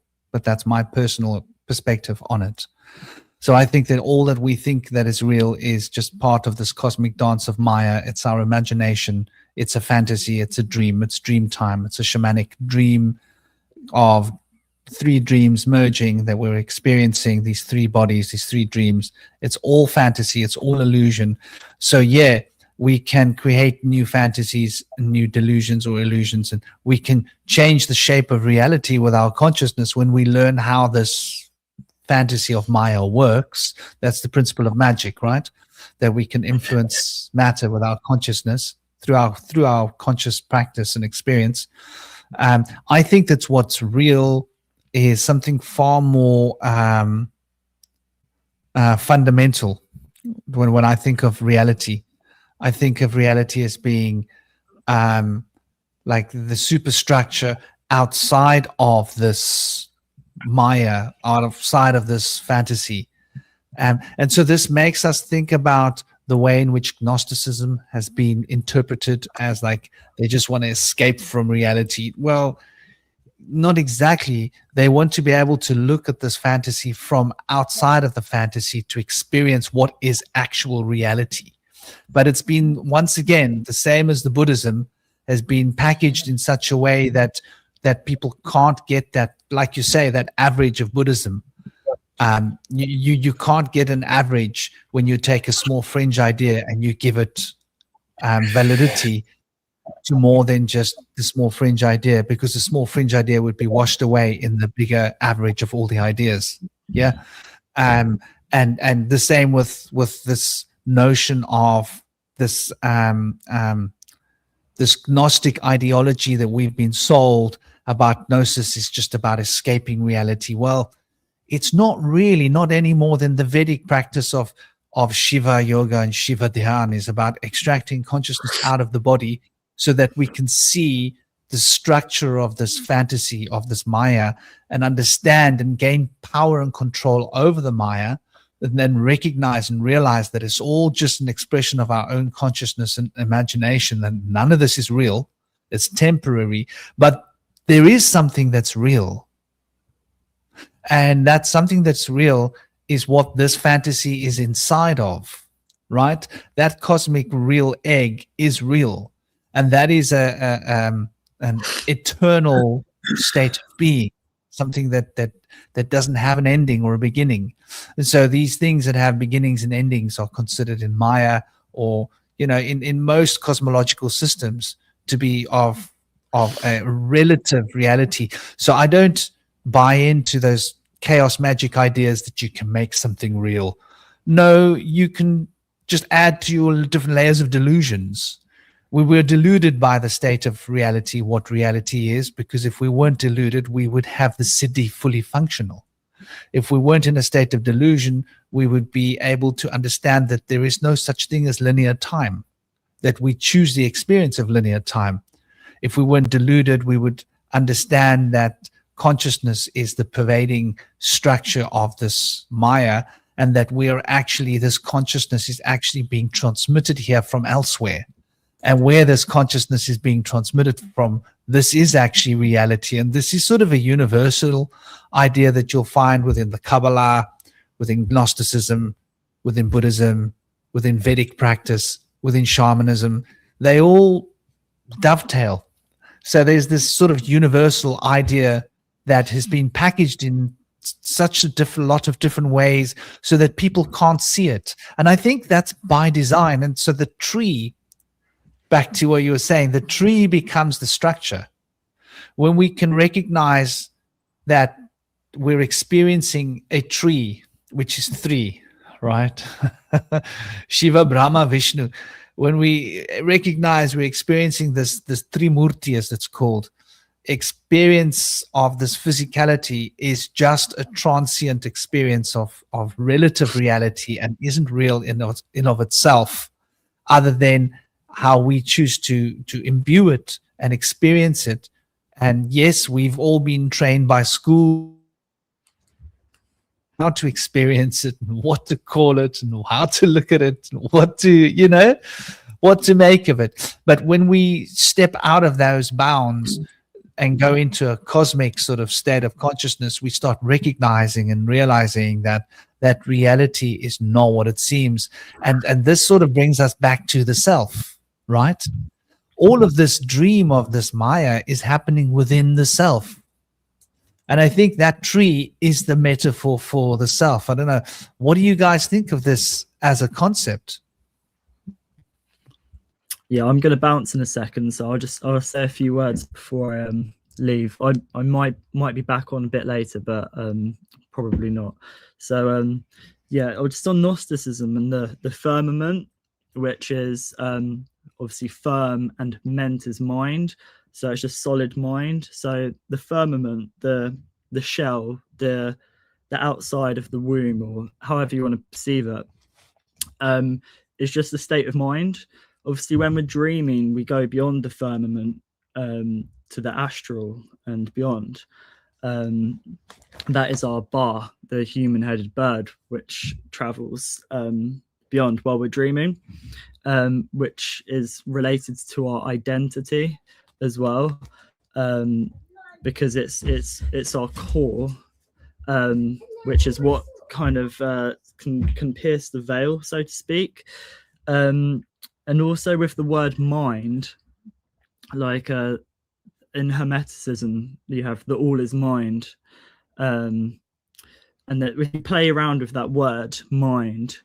When you're minding something, you're kind of looking after it. So we're just here in this mind, kind of visiting this place, and our body is just avatars for a higher self, which is beyond this realm, wherever that is. So that's kind of like what's the word? That when we dream, we can go beyond the firmament, the solid mind, by expanding our minds, because we can daydream, we can dream while we're awake. There's a saying, life is but a dream from which we all must wake before we dream again. Okay, so we're here to kind of we're here to grow, obviously, like we're a seed, and then a little bit of light, a little bit of water makes that grow or expand. And I think the whole idea of the firmament being this kind of thing we need to break out of or pierce, or that it's a kind of trap. It's not a trap for us, it's a trap for the elites, or these lower life forms, these parasites that try to latch themselves onto us. Hence why there's a huge push to get rid of our identity or our bar or our dreaming, because if we're not dreaming, we're not going beyond the firmament, we're not creating reality here, therefore it's going to be carved out by others. Also as well, I strongly believe that when we die, when we pass on, we've got to cross gates or a threshold or even the firmament, but it's guarded by perhaps our higher self, perhaps dragons or some beings, and that we have to tell our higher self or these dragons a story. We have to have our store of energy. We have to have our DNA or our flame. And that what I think is happening is that the reason why there's an attack on our dreaming, our imagination, our intuition, and now our actual DNA and baby's DNA as well, that lower life forms can latch themselves onto us, and they try to trick our higher self when we go beyond, because they're trying to, what's the word? They're trying to evolve, but they're trying to cheat. So we're here to grow, and this is why we have trials and things like that. But there are parasites that try to latch onto us so they can try and skip all of the lessons you have to learn in this material realm. So they tell us that this is a prison planet, it's just a trap. They try to drain us of our spark, so that we have no identity. This is why there's an identity crisis and lots of cult like behaviors in the world, sort of an extraction of our identity, so we don't know who we are. So then therefore we follow all these cults and stuff, and when we exit this realm, we don't know who we are, and these other beings will pretend to be us, and perhaps it works, perhaps not. And maybe that's why people recycle or come back here, because we can't tell our higher self, we can't say, this is me, this is who I am, these are the lessons I've learned. Letting go of the fear, which is false evidence appearing real, and just being just fully aware, which is awe and airness. The awe is the heart, is the movement, is the emotion, and the airness is the mind. That is the awareness, is the awe and airness.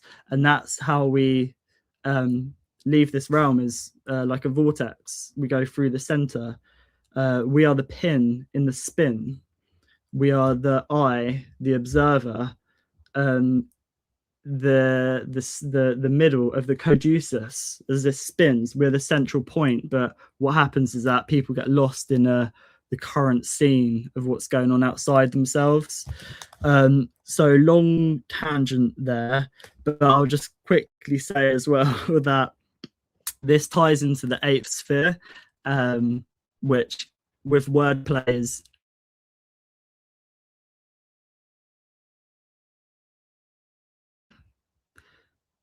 I'm not sure if I went then, but I was just mentioning the eighth sphere, which is eight Sophia, which is a depletion of our wisdom, and then that means that obviously lower life forms, because at the minute we're kind of in a crossroads of humanity. We're evolving, but lower beings also are coming up to the surface.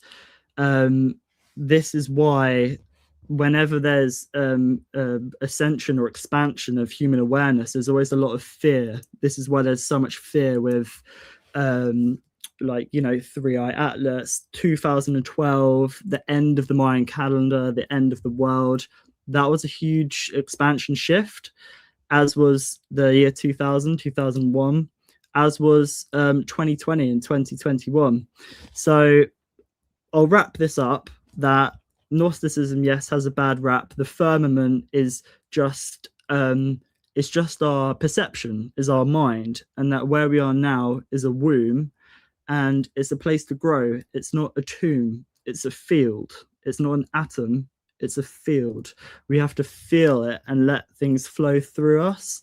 And yeah. And that it's the same with the ice wall. That the ice wall, it's just ice's fear. It's frozen. It's cold. It's no movement.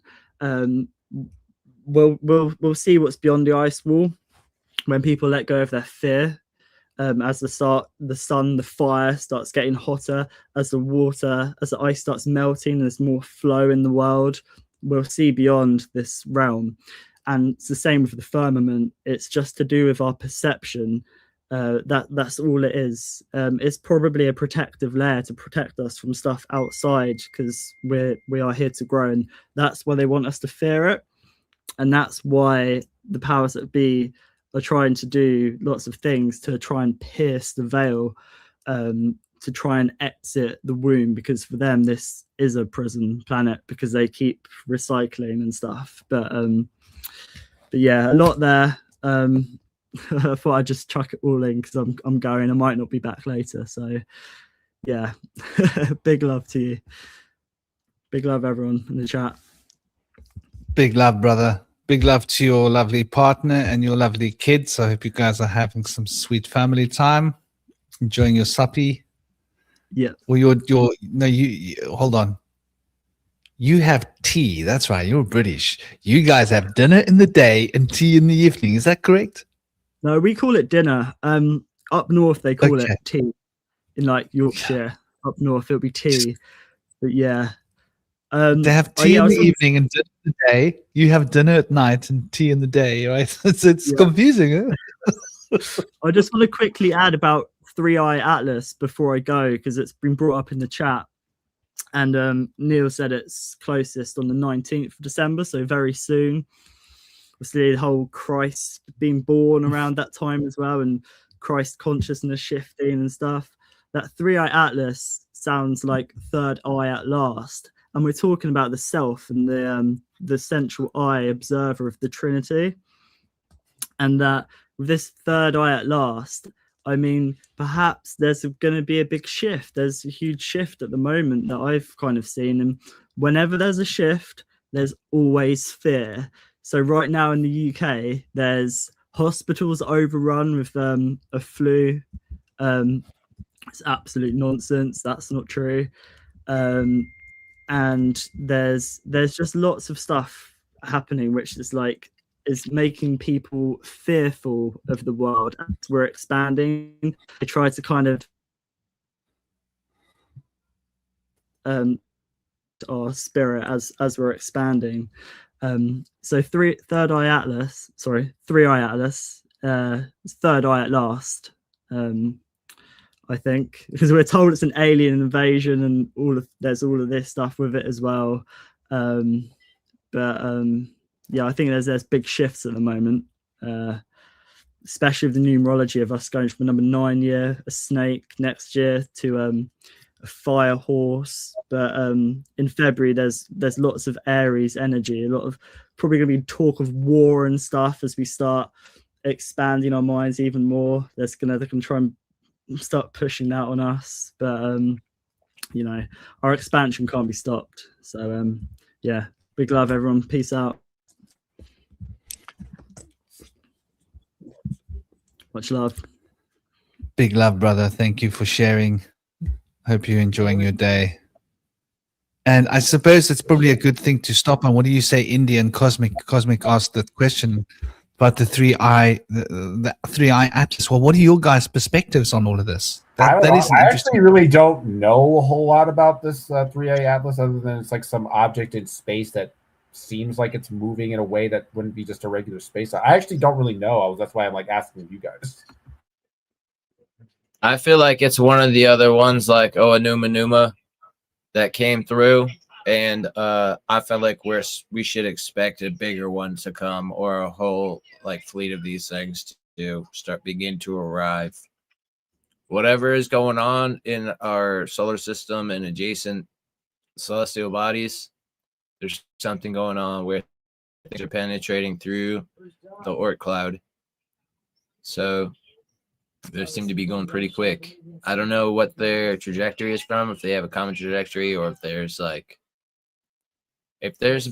if things are coming from potential like exoplanets, then we definitely are looking at the potential of some kind of alien involvement.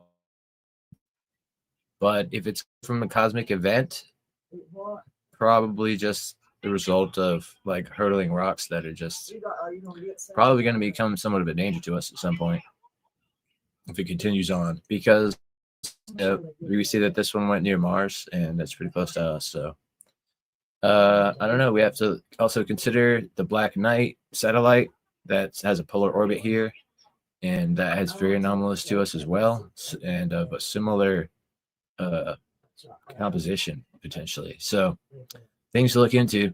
You know, we have to keep it up in mind, and a craft at the very least, they're going to be carrying with them potentially like what are considered to be extremophiles, type of bacteria that can withstand high heats from penetrating various atmospheres or going near various stars or the sun. Potentially they could survive that, and they could carry with them life that would then spawn on wherever they land if they were to impact somewhere.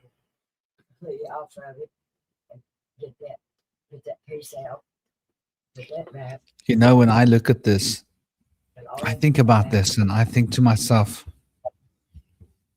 you know, these guys who wear the black robes and they carry their black wands, and they were like, we will control them all. We will tell them what to think. They will own nothing, and they will be happy. We will own everything. We will be in control. I think those guys, I think you know exactly who I'm talking about. There's not many of them, less than 1%. And the true rulers of mankind, shall we say. I think these people are very versed in the occult, very versed in the geometry of the heavens, in the symbolism, in how our consciousness is affected. Now, one could say that, oh, wow, it's a coincidence that all these changes in Earth are happening, and here comes this comet, 3I Atlas. Okay, maybe. Or one could say that they've been planning these changes for a long time, and they thought that the right time to unveil the next step of the changes for humanity is when this comet arrives. Why? Because they can use it. So I look at this and I go, I find it interesting that we're facing digital ID. It's a global phenomenon. They are taking away our freedom for us to be who we will be, right? They're taking away our freedom for us to trade, for us to be able to choose. They want to choose for us. They want to be able to watch our choices and control our choices. So this digital ID is really quite an important step in the control mechanisms for humanity, so that they can get us all locked into this digital system and take total control. So when I think of this Atlas, so what's the story of Atlas? Atlas was condemned by Zeus to hold up the world, right? This is the story of Atlas. Because Atlas stood with the Titans, and they stood against the gods in that great war, right? And when the Titans were defeated, it fell to Atlas as a punishment to hold the world in place, to hold the world up. I find that interesting. So if this world is a Maya and it's a mental construct, are we talking about the metaphor of this way of life, our ideology, our belief system? Is Atlas there to keep our minds held in place so that we are disconnected from the earth, to hold us up away from the earth so that we're up in a cerebral mush and unable to feel the life of the earth and be connected to the earth and recognize that the earth is a living expression of consciousness that we are living in and through, and that we are somehow fundamentally connected? So there's like a metaphor in the name. And of course, 3I, that's not lost on me, right? I is number 9. So we're looking at 3I, 3-9. Yeah, A, B, C, D, E, F, G, H, I. It's the 9th letter. So when we look at that, I'm like, 3-9. Interesting. Where's the 6? Why did they take the 6 out? Well, 6 represents the harmony between 3 and 9. So the 3 and the 9 is the beginning and the ending, the alpha and the omega, you could say. But where is that intersection between the 3 and the 9? Right? That's the 6. That's Venus. That's the harmony that keeps the dance flowing. It sort of represents stagnancy in a sense.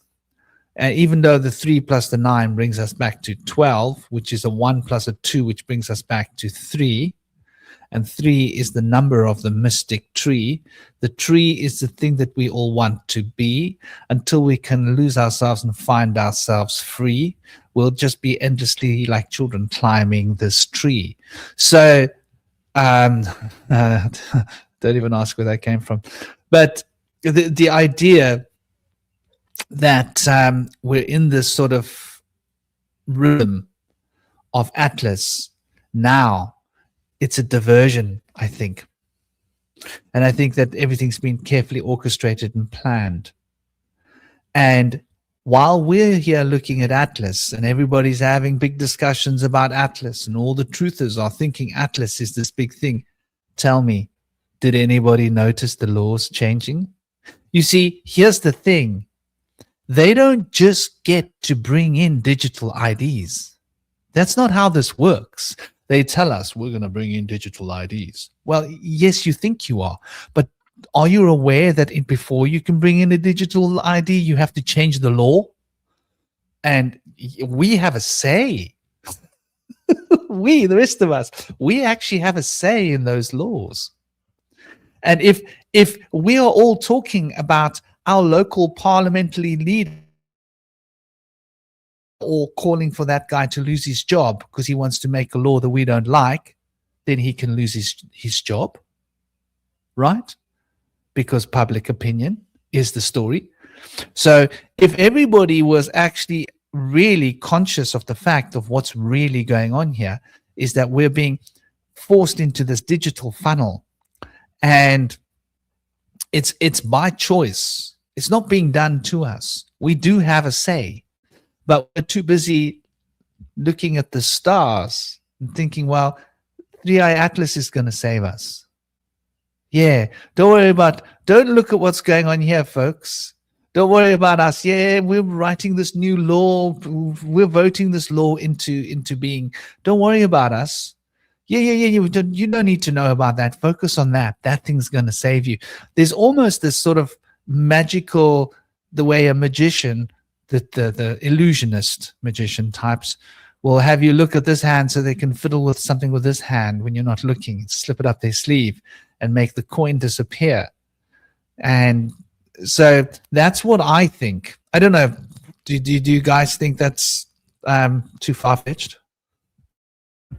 Only in the sense that I think most average people don't actually care about 3i Atlas. It's just kind of the spiritual fringe people. But I see the larger point that you're getting at, that they are probably, distracting us so that they can get, underhanded laws into practice. That does make sense. Just not in this particular instance, but with other things, absolutely, yes. Yeah, the thing is, though, Cosmic, most of the activists in the world are us fringe types. Most of the people that would be on the streets with boards marching are us French types. Most of the We're a people different that level. We're a different level, man. Honestly. yeah, well, no, But I think no, no, not the three of us. Well, I mean, I've been there, I've done it, but I mean, like our sort of circles, the kind of people that we would, you know what I mean? yeah. It's the alternative truthers that are into all of this, that are sort of, and I don't like that word truther, but I get what you're saying, you know. But the masses don't know what's happening until our lot tell them, right? If that Right. makes sense, because they just want to like make money, and then Occupy happens, right? And us alternative people, like, look at all those people with beards and dreadlocks. What are they up to? They're camping outside St. Paul's. That's ridiculous. Well, why are they camping there? Next thing, they're in the media. They're explaining about what's going on with the banks and its corruption. And suddenly people are like, oh, wow. You know, these crazy hippies are right. They're right. There's something going on. And so the same story with the arm injection and COVID, right? But I take what you're saying, you know, for 80% of the people, it doesn't really feature, does it? Nah, not really. I think they're probably fixated on something even more superficial is what I'm trying to get at. It might be more than 80%, and that's a sad reality. But it is what it is. What can we do? I mean, if that weren't the case, have you seen these Gen Z rappers? Have you seen these musicians that like what they sell? Like, who the hell buys this stuff? Like, you know, it's quite disconcerting. And so how does that relate to the self? How do these narratives about 3i Atlas, about this ID, about these free will choices and the laws, how does that change us, like who we are as people? How's that for an interesting? Well, I think on some level, it's like you actually kind of like tied it back to what you were saying earlier. It's like all of these narratives you're talking about make us not think about ourselves. We start thinking about, you know, the world around us and how helpless we are. And then we kind of forget our own capabilities, our own strengths, and our own ability to sort of navigate and come up with our own perspectives.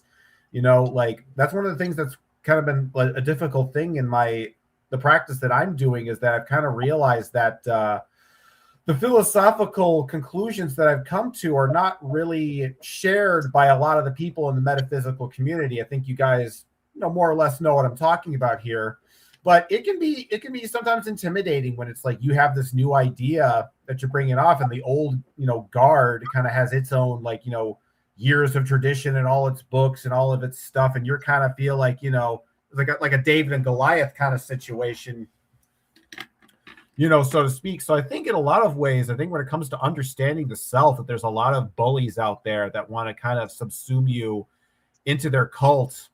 And, you know, you got to really learn to just like stand up for yourself and, you know, go with something, even though, you know, because I think one of the things for years for me growing up and just going through life is I always tried to, when it comes to ideas, I never felt confident that, you know, just believing in something in myself. I always wanted to, you know, verify it with other people because I want to be objective. You know, I don't want to be the kind of person that, you know, delusionally believes in something that's total nonsense. I want something that totally resonates with people in it. But I think because of that, you know, I think it's almost like I was too open-minded, and that allowed people to take advantage of me. And then you start getting suckered into their point of view, and you start, you know, agreeing with the stuff they're doing. And then at a certain point, you're, you know, a couple years down the line with some person, you realize, like, wait a minute, I don't agree with this shit. This doesn't make sense. Why did I sign up for this stuff? And a lot of the reason we go is because we doubt ourselves. We don't believe in what we're, you know, fighting for, what we stand for, what we believe in.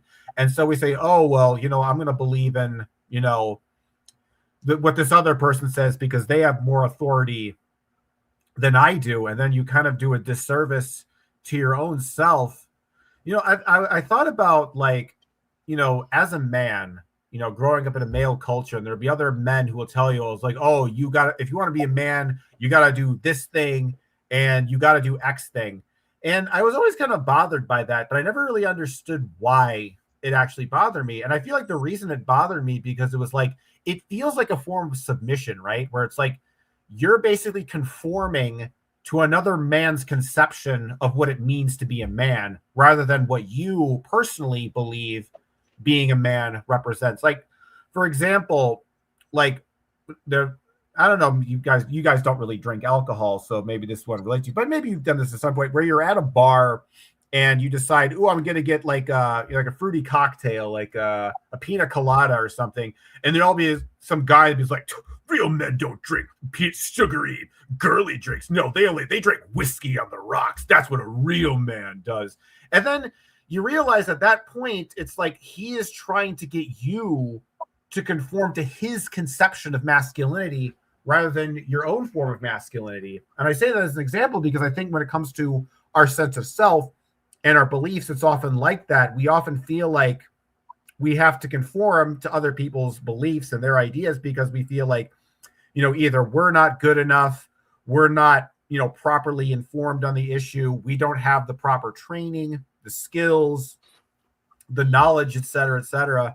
But at the end of the day, a lot of people are just trying to, it's not that they have more knowledge than you, they're just trying to basically trick you into their, way of thinking, their way of perceiving reality. So in a lot of ways, I think that's why individualism is important. Be able to like stand up for yourself and, try to have conviction if something makes sense to you, even if everybody, doesn't go along with it. I always forget the name of who did this particular psychological study in conformity, but I'm sure you guys are familiar with it. It's that study where they take the person and they get into like a classroom or a setting or whatever, and they're presented with 4 different lines on a sheet of paper. And the idea is you're supposed to guess like which is the longest line and which is the shortest line. Now, the way this experiment works is that you have one actual participant in the study, and then you have a bunch of actors. And the idea is all the actors will deliberately pick the incorrect answer. And the study is to see whether the person goes along with the group, and it's very obvious that the answer is like pretty much wrong. But in that sense of like, you may see, oh, this is clearly the shortest line, but everyone is picking the different option. But then you feel like, well, if everybody's picking this option, maybe there's something wrong with my judgment. Maybe there's something wrong with my perceptual understanding. And I don't want to look stupid in front of the group. So I go along with it. And I think that's another aspect of understanding the self is group dynamics, is that oftentimes I think one of the blessings of being a kind of a social outcast and an introvert, such as myself, is that you're able to kind of form your own opinions and your own perceptions on reality, whether it be through philosophy, religion, politics, art, you name it, just pretty much anything. Whereas if you're a kind of a social person and you spend a lot of your time hanging out in a particular group of friends, your personality is going to be dictated by that group dynamic. So whatever the group finds popular, you feel like you got to go along with the group and go along with what they're saying because you want to stay with your friends. You want to be part of that social circle. You don't want to be by yourself and cast out into the abyss. So you just go along with it. And in that process of being caught up in these group dynamics, you're just, meshing with these different groups, but you're never really getting to understand who you are as an individual. And I think the way you can tell someone's an individual is that they seem to have a healthy mixing of different perspectives. Like with somebody who doesn't really have their own thought, they'll basically like, let's say they're like maybe left leaning or right leaning. If someone doesn't really have a lot of independent thought, they'll be like all the left wing talking points, or they'll believe in all the right wing talking points. But really, truly conscious people who figure themselves out usually have a little bit of a mix of left and right. There's some things they're left wing about. There's some things they're right wing about. And they basically, it's like, oh, I'm going to take these values and based on what I think is right, I'm going to pick and choose and determine which values are the best from both of these systems, as opposed to being the kind of person saying that you got to take one system wholesale or the other system wholesale, and you can't mix and match in between. So you feel like, oh, I got to be all on this side, or I got to be all on that side.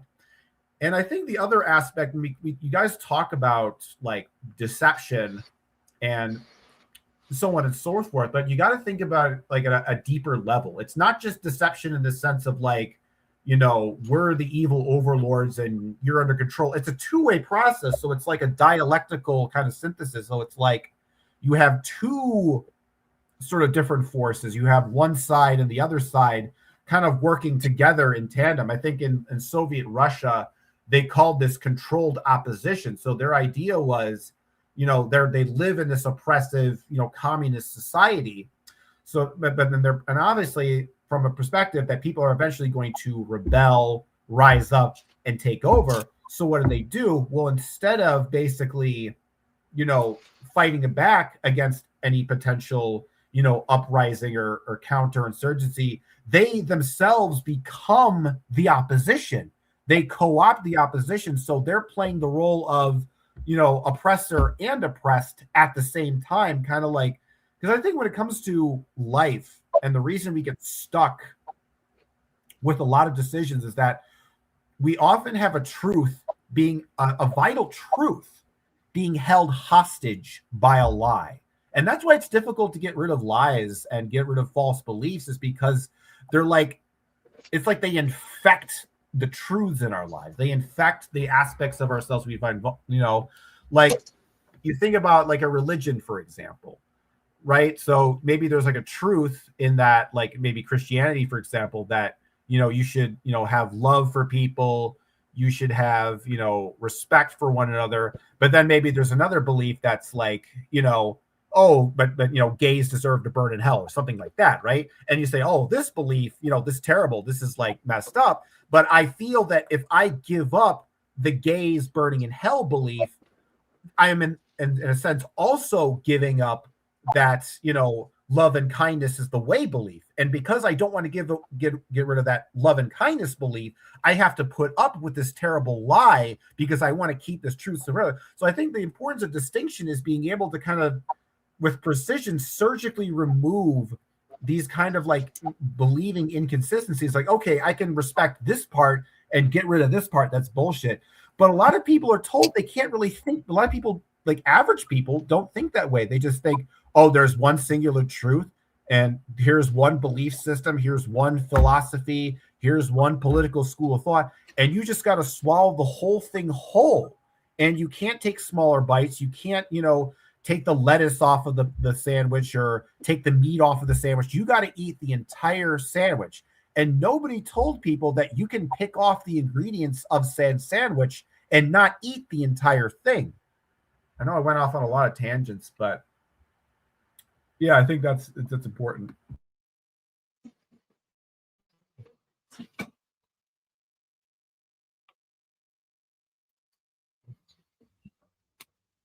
Yeah, you know, I agree with you, and I think like this is a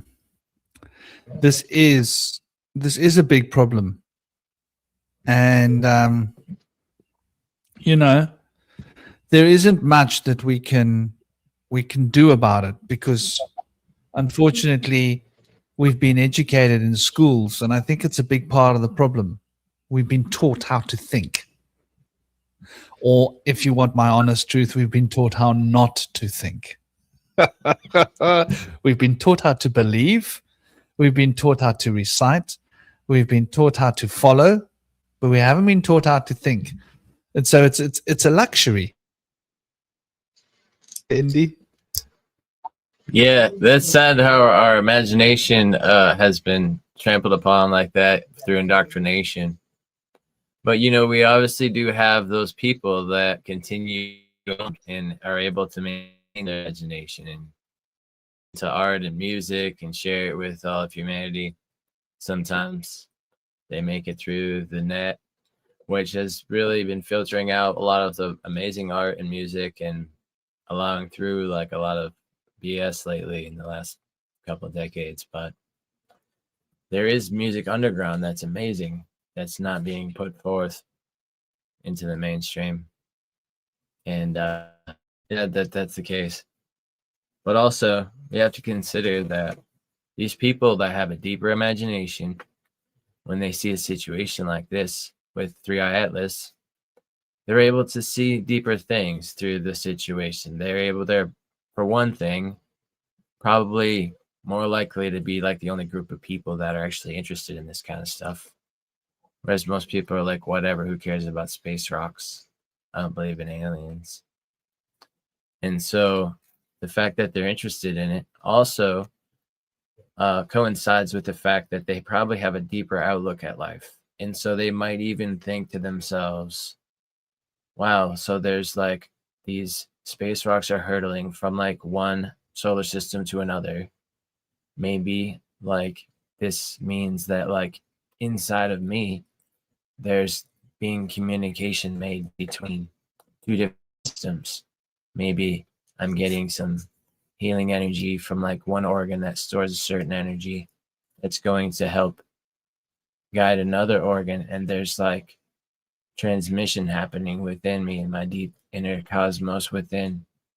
So, you know, people can like see things in that way if they understand this is just an illusion. We're in the Maya, and that there's actually implications of like the things that we see here in this like illusional world that's from the imagination of a higher avatar potentially. So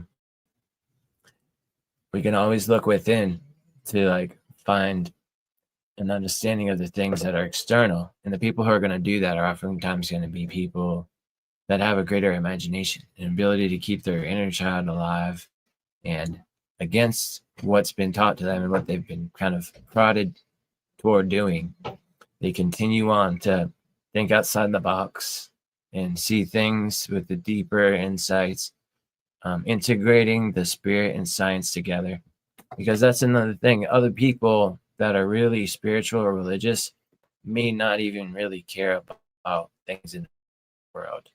They don't, maybe like a fundamental religious person might not care about like discovery of fossils, because they may consider that the world began 6,000 years ago and it doesn't fit into their narrative. And so these fossils are just another way to join the evil deceiver in trying to find excuses to look beyond what was laid down in the word of their word of what's real. So they consider it to be like a kind of like a transgression to fall into believing in those things. And they look at them as very like superstitious.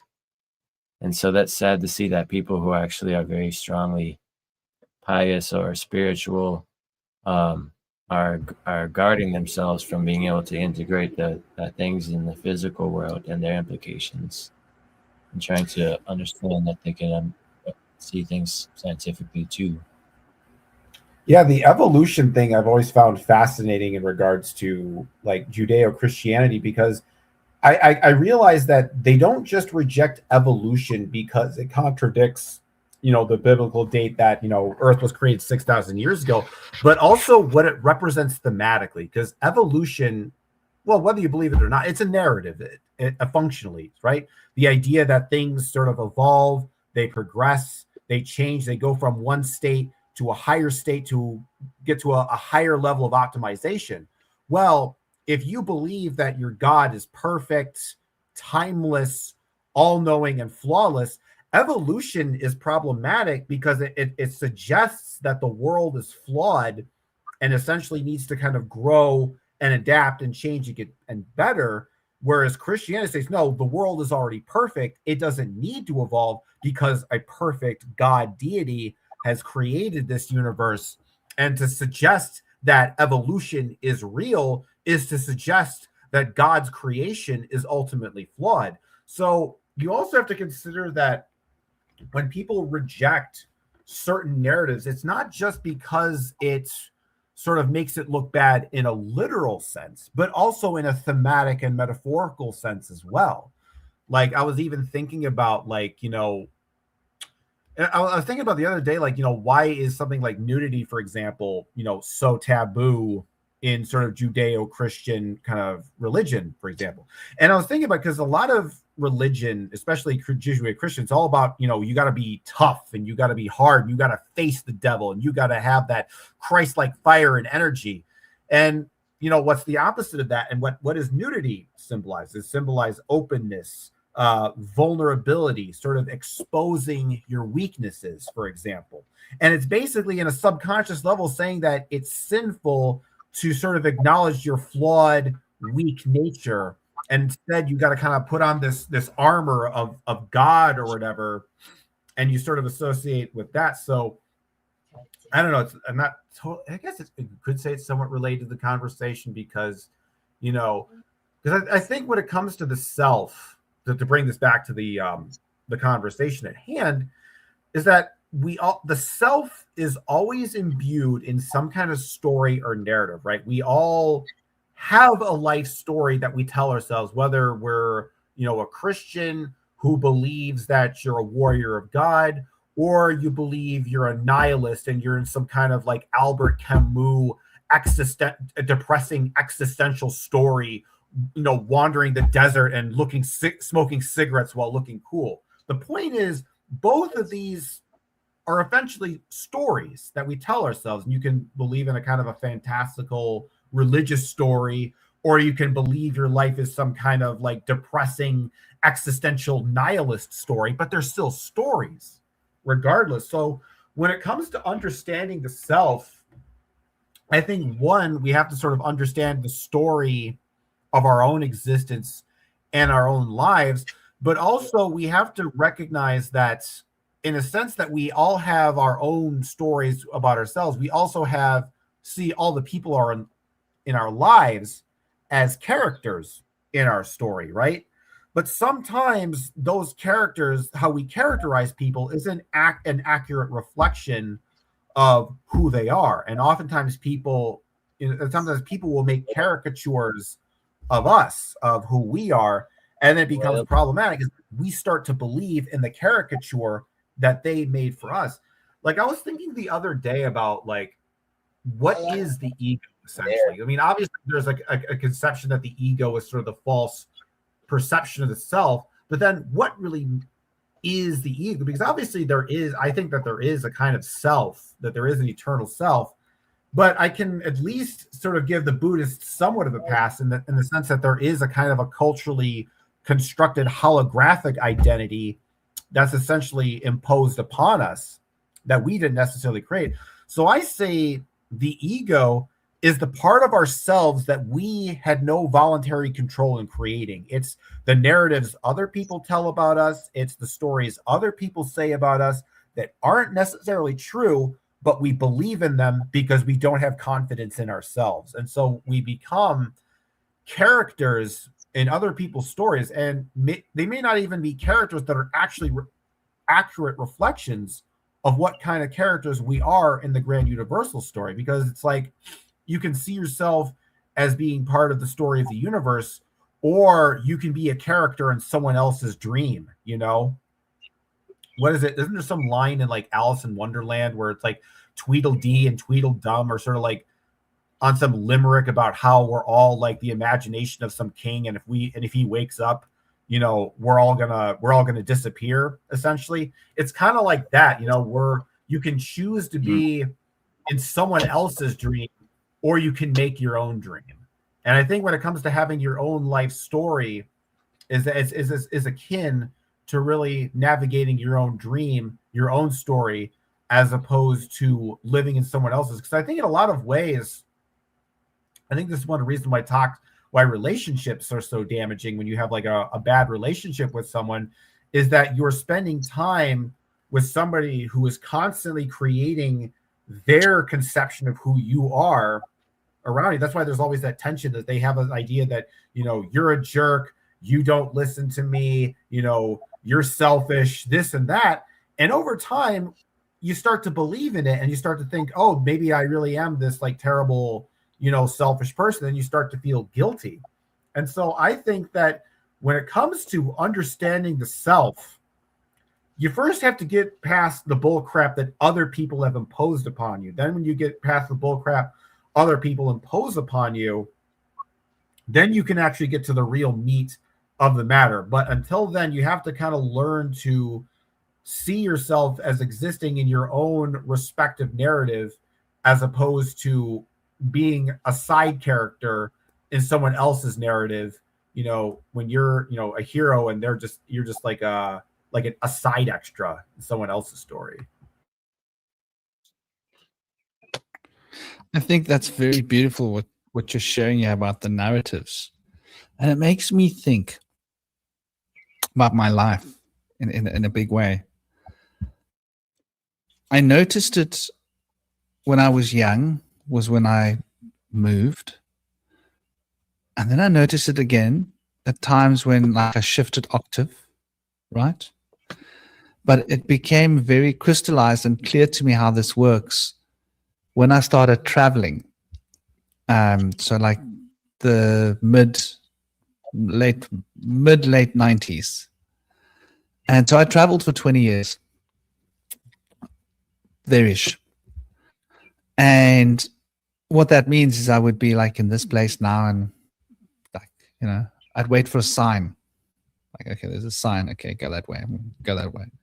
And then just keep going until the sign said go that way, or the sign said go there, or don't go there. Okay, there we go. The sign brought me here. There's a sign I need to be here. Okay, I'm going to be here. And so I literally was a rolling stone. Like, yeah, it's not Mick Jagger type, like just the rolling stone rolling down a hill, like with time. And what I noticed was that I would get to the next place, arrange itself around me. I was like, this is really interesting. Then I'd go to the next place and like, oh, the universe is rearranging. And so then I could finger it. I could be, okay, so that's the John, that's the Peter, that's the Paul, that's the Mark, that's the Anne, that's the Jeanette, that's the, you know, Melissa, that's of this space. And they would each be playing the same role in my life. I'd be like, damn, that's interesting. Then I'd go to the next place, and suddenly the universe would put these people around me, new faces playing the same role. And then I started script watching. I was able to go, I know this movie. Oh, right. Different actors, same movie. I know the movie. I know who that character is. I know who that character is. I know who that character is. I know all of these characters because I've seen them before. But okay, cool. New actors. Let's roll with it. And so this was something of a theme that followed me around for years in my life. And I realized that these people outside were being drawn towards me based upon archetypes within me. I was like, wow, that's interesting. So some part of me magnetically attracts this human out of the universe, and they're like, click, clink, fit. Click, clink, fit. And I've got so many of these little plugs out here, but they're my fitting size plugs. And like, you've got to come, like, does your plug fit? Yeah, plug fits. Click, okay, you're playing Paul. You know, next person comes, does that plug fit? You can fit this plug. Click, you're going to play Andrew. And it's like there's this play that I'm carrying around with me. And the universe will just keep sending me like actors until the actor's plug fits my socket, or socket fits their plug.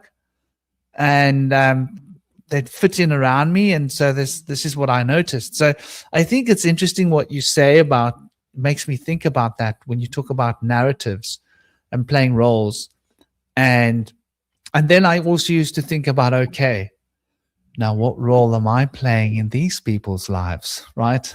Used to get my head going. I was going, well, if this is happening for me, it must be happening for each of them, right? It must be, like, because this is and it's not something you can doubt when it happens the first time, and when it's been going on for 5-10 years, and it's just a consistent. It's like I could predict it, man. It's like, okay, I'm jumping on a bus, or I'm jumping on a plane. I'm going to be there now, and I could predict it, and I'd be sitting there going, okay, so who's going to play Paul? I see that attributes of Paul. I bet you're going to play Paul. Give it a few days, a week, whatever. This one's playing Paul. I knew it. They're playing Paul. So you could literally recognize this. It's not something you believe. It's not an idea. It's just observation of like repeated. And I think we're all in this story where we are the narrative builds around us and everybody else plays roles for us. But then we're also playing roles in other people's narratives as well. I think that's where it gets confusing. Like all of you are Indy's playing a role for me. Cosmic's playing a role for me, right? But I'm playing a role for Indy, right? And I'm playing a role for Cosmic. And, you know, I'm also playing a role for Cosmic, and Indy's also playing a role for Cosmic. So we were all sort of playing roles for each other. And I'll remind you in some way of someone else who's played the same role in your life that I'm playing. And so for each of you, and so the trick is learning to understand how these roles work. And so I used to meditate on this a lot. Like there's me, I'm the student. There's me, I'm the teacher. There's me, I'm the blunderer. There's me, I'm the comedian. There's me, I'm the this. There's me, I'm the warrior. There's me, and there's all these different roles that I would play in all these characters that I would play in my life, and I would catch myself like, am I being a son now? Am I being a partner? Am I being a lover? Am I being a supporter? Am I being a challenger? What role am I playing? And I'd notice that I'd suddenly I'd see, okay, classic story, right? I saw a guy looking at an old person in a mall about 7 years ago, right? And I had this inspiration to teetotal this guy. I was like, why do I want to teetotal this guy? I don't want to play that role. But some part of me was, no, dude, you need to play the role of this dude. You need to like teetotal this dude, like right now. And I was like shocked at my own. I was like, why do I have this proclivity? So I was like, no. This is a hectic role. I don't want to play that role. You know, like, he isn't anything to me. Like, why would I want to play that role? So I sat down and I watched this person. And then I watched this person for a while. I got into a position where they couldn't see me, and I watched them, and I noticed this person was watching all the pensioners. They were watching all the old people. They wanted to see what they had. They were looking to see what phone they had. They were looking to see what money they had. And the penny dropped. This person was looking for a mark. And he was looking at the vulnerable people, right? This person was looking to see, oh, you're old. You'll probably be able to pickpocket you. I'll be able to rob you when you go to your car. Well, and this is South Africa. You get a lot of this. Suddenly the penny dropped. Oh, that's why I felt this sudden impulse to just teetotal this guy without a reason. You can't go through life like that. Just feel the need, like, I need to give this guy hiding. Like, why? Like, what is this? Well, I don't want to be in that role. I don't want to play that game. But so, you know, when we start to tune into our feelings, our impulses are really interesting. Why do we like some people? Why do we just dislike some people, right? Why do we feel irritated by some people? And why do we feel compassionate? Some people, you just want to help them. Have you ever noticed what I'm talking about? Like, you see one person for some reason, you just want to help that person. You never know why. And you notice, okay, I want to play this role for you. Well, I like playing that role. Oh, I feel good about myself when I play that role. Look at me. Woohoo! Look what a cool guy I am. The best guy in the world. Look, I'm helping this person. Ego. You know, and you watch yourself and go, oh, what's this? I like that role. Why do I like that role? So I think we're continually being pulled in to play roles for other people, but the roles that we play in relation to other people affects the roles that other people will play in our world. Isn't that interesting? It's like a kind of a comic roulette. We're like in the comic what do you call it? Casino. We're playing comic roulette, and like, you know, I'm going to spot you for like a bet. Yeah. Oh, you spotted me for a bet. Thanks, man. You know, it's like, ooh, you know, oh, they're not watching. Ding. You know, so there's this whole sort of double entanglement sort of happening in this dynamic where, who am I? I'm playing this role. And I think it's, like you say, Cosmic, it's unavoidable to be I think we have to be playing a role in somebody else's word without a word. Yeah, I think it's necessary for us to play roles in other people's story. I think there's a certain amount of the Actors Guild. There's a certain amount of humility that we gain when we service, when we're playing the role of the servant. Like, okay, I'll be this for you now. But it's like, I think what it comes down to, Cosmic, is that balance. I don't know. What do you think?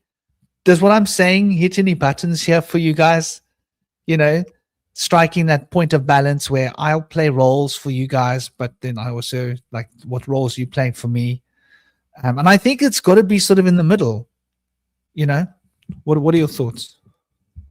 Yeah, absolutely. I think when we perceive people in our world, we already like kind of lump them into like a kind of a category of like something that's either resonating with us or not. And if it resonates, like what place does it fit in? Like what kind of influence is this going to have on us? And what does it kind of like call out in us? Because when we see somebody else, I think we kind of see in ourselves like what do I see in that person that I have in myself that I can relate to that person with? And we also see like oh, what do I see in that person that I don't have in myself that I would want in myself too? So we see a lot of that as well. And I think we kind of have a huge influence in our mind on what we know and our own thoughts on how we see another person, how they might be. But good, oftentimes we could have like a good intuitive understanding of how they actually are, if you're kind of in tune with that kind of thing. So sometimes people in contrary will actually just be kind of paranoid and think like everybody's bad news or scary or need to avoid. So it's also kind of subjective. Some people are excessively like inhibited and stuff. You have to take that into consideration, of course. But like some people are like really good mediums to be able to understand things about people, and by seeing their energy and feeling their energy and stuff. So that's an interesting aspect of the self that relates to the others, where in ourselves we kind of feel either a resonance or a dissonance when we're around some other people, and that we can kind of be more sensitive to that. We can kind of get more of a sense of where they're at. So other people might say that like the self is like an entire world or universe in itself, and it doesn't stop at the body. The self is the entire cosmic realm plus the world within the mind, and each person is their own really dynamic, unique world that's like very expansive. And the people outside of us, of the environment we choose to be in, the people we choose to be around, is part of the self. It's not just the body that moves around. It's actually the environment in which the body moves into and shares its life and its energy with. That is a big part of the greater self. So it can be seen as like the self being kind of outside of time, be like kind of like a dragon, where the face would be anywhere that you look in time, and the tail would be where that face came from and its past, and where that brought it to, and everything. And I think that we talk about how earlier, I think Shinobi mentioned as a Buddhist wisdom that we are remembering things when we think we're learning. But I think that's very much a Kemetic principle, that when we are learning something in this life, we're actually remembering something we knew before in a past life, which makes a lot of sense when you consider reincarnation, up until the point of Amun-Ra, where things all flipped on their head and it doesn't even make sense anymore. So if, according to Amun-Ra, you need to be wealthy enough to be able to afford to pay a priest to be allowed reincarnation because you didn't commit any of the 42 transgressions of Ma'at, then only the rich will ever be able to be reincarnated. And so that's a very small amount of people. And so if you consider the fact that during the matriarchal time before Amun-Ra, who was a combination of Amun, the god of air, and Ra, the god of origins and the sun, he kind of combined those two gods to create all expansive god that encapsulated a lot of the different sects during that time, and was not the same god as Ra. And that god changed the high priestess into the temple prostitute, and so began gold as currency. And with that came the corruption of the way after passing, to be able to, from the matriarchal rites, be able to always be enabled to be reincarnated and try again. And if you don't commit any of the 42 transgressions, then you become a star and you rise up above. And when that changed from Amun-Ra, it became a point where nobody becomes a star anymore, and the people that become reincarnated are the ones that can afford it, then it doesn't really translate to be relevant to the public, to the collective, that everybody would be remembering and when they learn. So I think a couple of those things slip through. That matriarchal wisdom slips through the corrupt patriarchal his story, and we see that come through. So we mentioned earlier, like Christianity, that kind of happens through the removal of the books, the apocryphal works. They minus out some of the works that don't fit with the narrative. And when we bring those back, we see more things about the giants and the angels than we knew. And it becomes more dynamic, and it becomes more complex in a way that can give us more guidance and more principles and deeper understanding. That's being taken away by taking things out. Now, in the Hebrew canon, they have the Midrash, which is they add more documents into the canon from later times after the time of Christ in the ancient times. So they're bringing things from like medieval times into their canon. That's very different. Instead of taking things out, they're adding more things in from later times that illuminate and explain the older works. And there's have a certain code of how they interpret these newer works to be able to allow that to happen. But it's very different systems, kind of the opposite of what's going on. And so it seems like there's like a secret cult that's adding more information. And then there's like organized cult that's kind of pushing people away from having a deeper understanding towards sin. And see that, for example, with the concept of the devil, which comes from the Greek word diabolos, of the accuser, which actually is like kind of an amalgamation of several different things. We have Lucifer, the chosen angel of God that was cast out of heaven down to earth, became the ruler of here.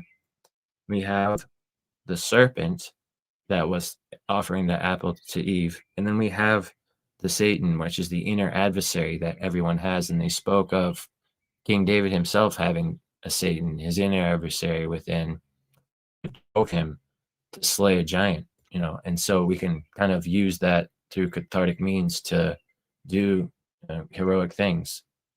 But that all those complex concepts were simplified into just a mere devil. And similarly with hell, that they had the concepts of Sheol, where the soul goes to be reborn, which is kind of like an ethereal place. And then they had the idea of Gehenna, which was used as an analogy of like your spirit would go to Gehenna, like the place where they burn trash in Jerusalem. And it was kind of used as an analogy. Like if you live in transgressive ways, you're living in like a dumpster fire. But if you can change your ways, you'll come out of that terrible place of eternal burning.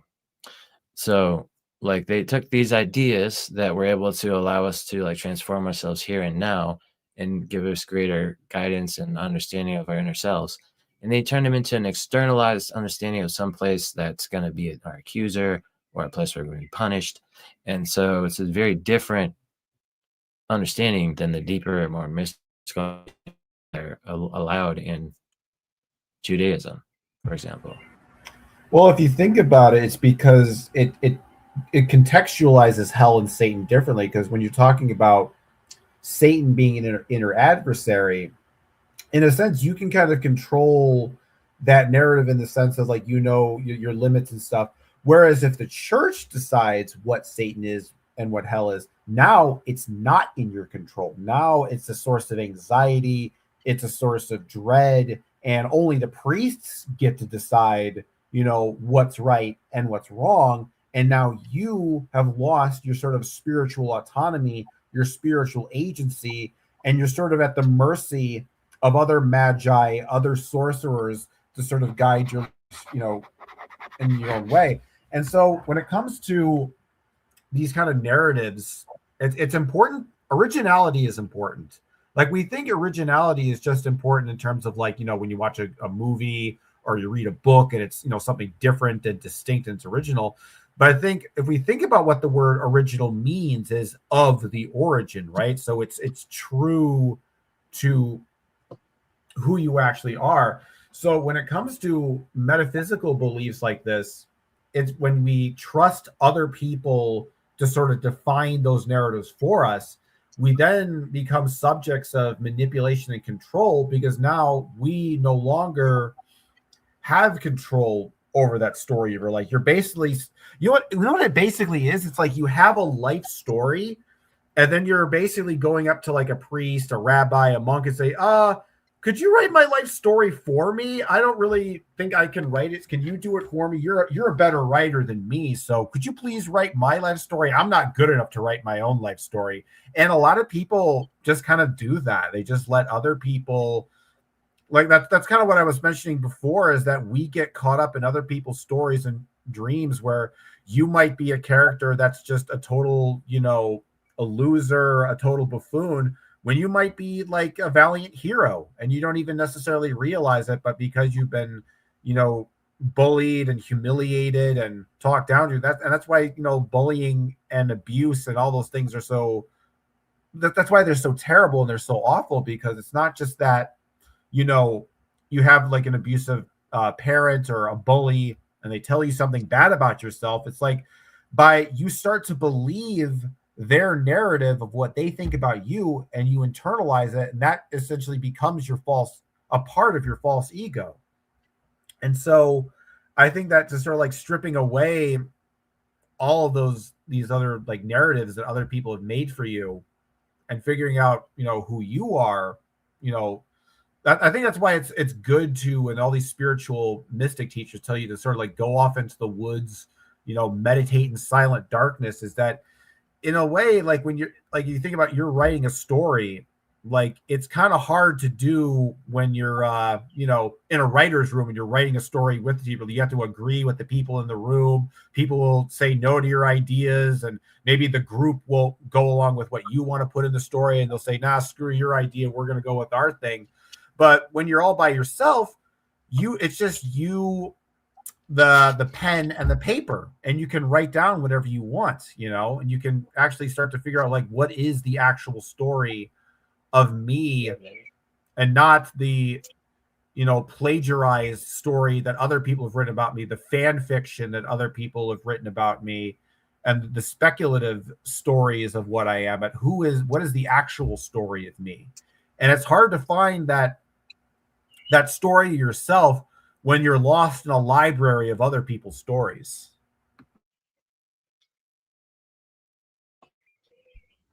Yeah, I think that makes a lot of sense. That whole it's like trying to listen to music in a crowded, noisy room. Or a really good metaphor for this was, in the UK, most events were indoors, right? And sometimes you'd get resonance.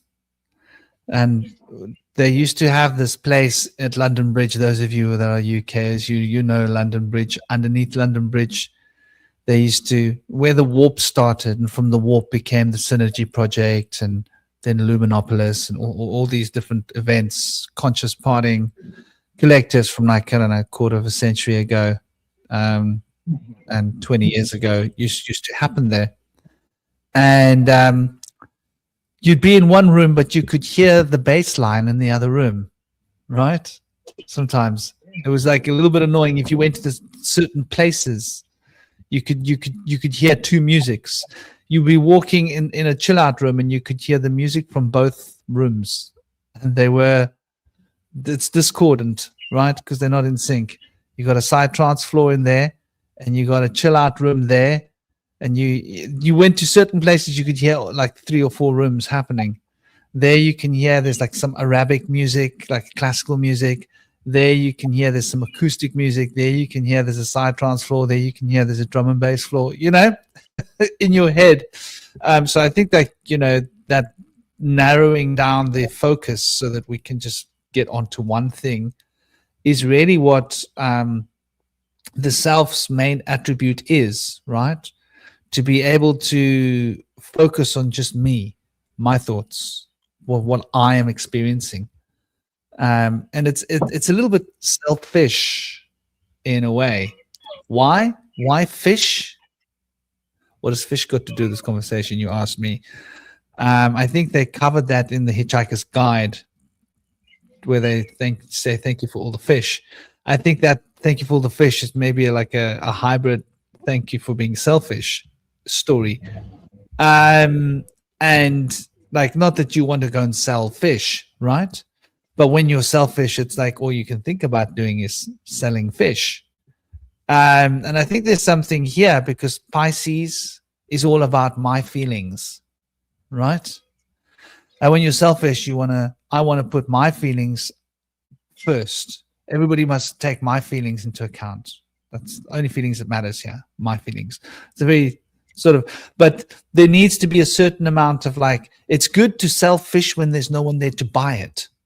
How's that for an idea? Only sell fish when there's no one there to buy it. Otherwise, you become a fish salesman. And gosh, this metaphor's running away with me. But the idea, I think, behind it is this emotional taking it in. And I think it's almost unavoidable. Something that you were saying as well, Indie Sage, Indigo, you mentioned Diablo, and that got my brain ticking, like got the wheels turning. Diablo got so I had to be like, okay, let's go. Let's just take a little bit of a shallow dive into the Greek language and see what the Greek language has got to. Fish often smell bad. They go off very fast. So I looked at the deer. Now the reason was because when I first hear that word, I think of deer. I think of diabla as being those things that two sticks, right? And you've got you got 3 sticks, and the 2 sticks flick the sticks up, and the stick spins, and you bounce them around. It's a circus tool, right? Okay, Diabla. But so it's got to do with the number Dias, which comes from the number 2. Namaste. How are you doing, Tamara? I hope you're well. I hope you're thriving. Welcome. Hope you're enjoying the conversation. Yeah, fish salesman. That's how my brain works. When it works, that's what it does. So this Dias. So okay, let's take this. Let's run with this. Dias is coming from the root of the word two, right? This is in Greek, but also when we go to Vedic, Dias Pita.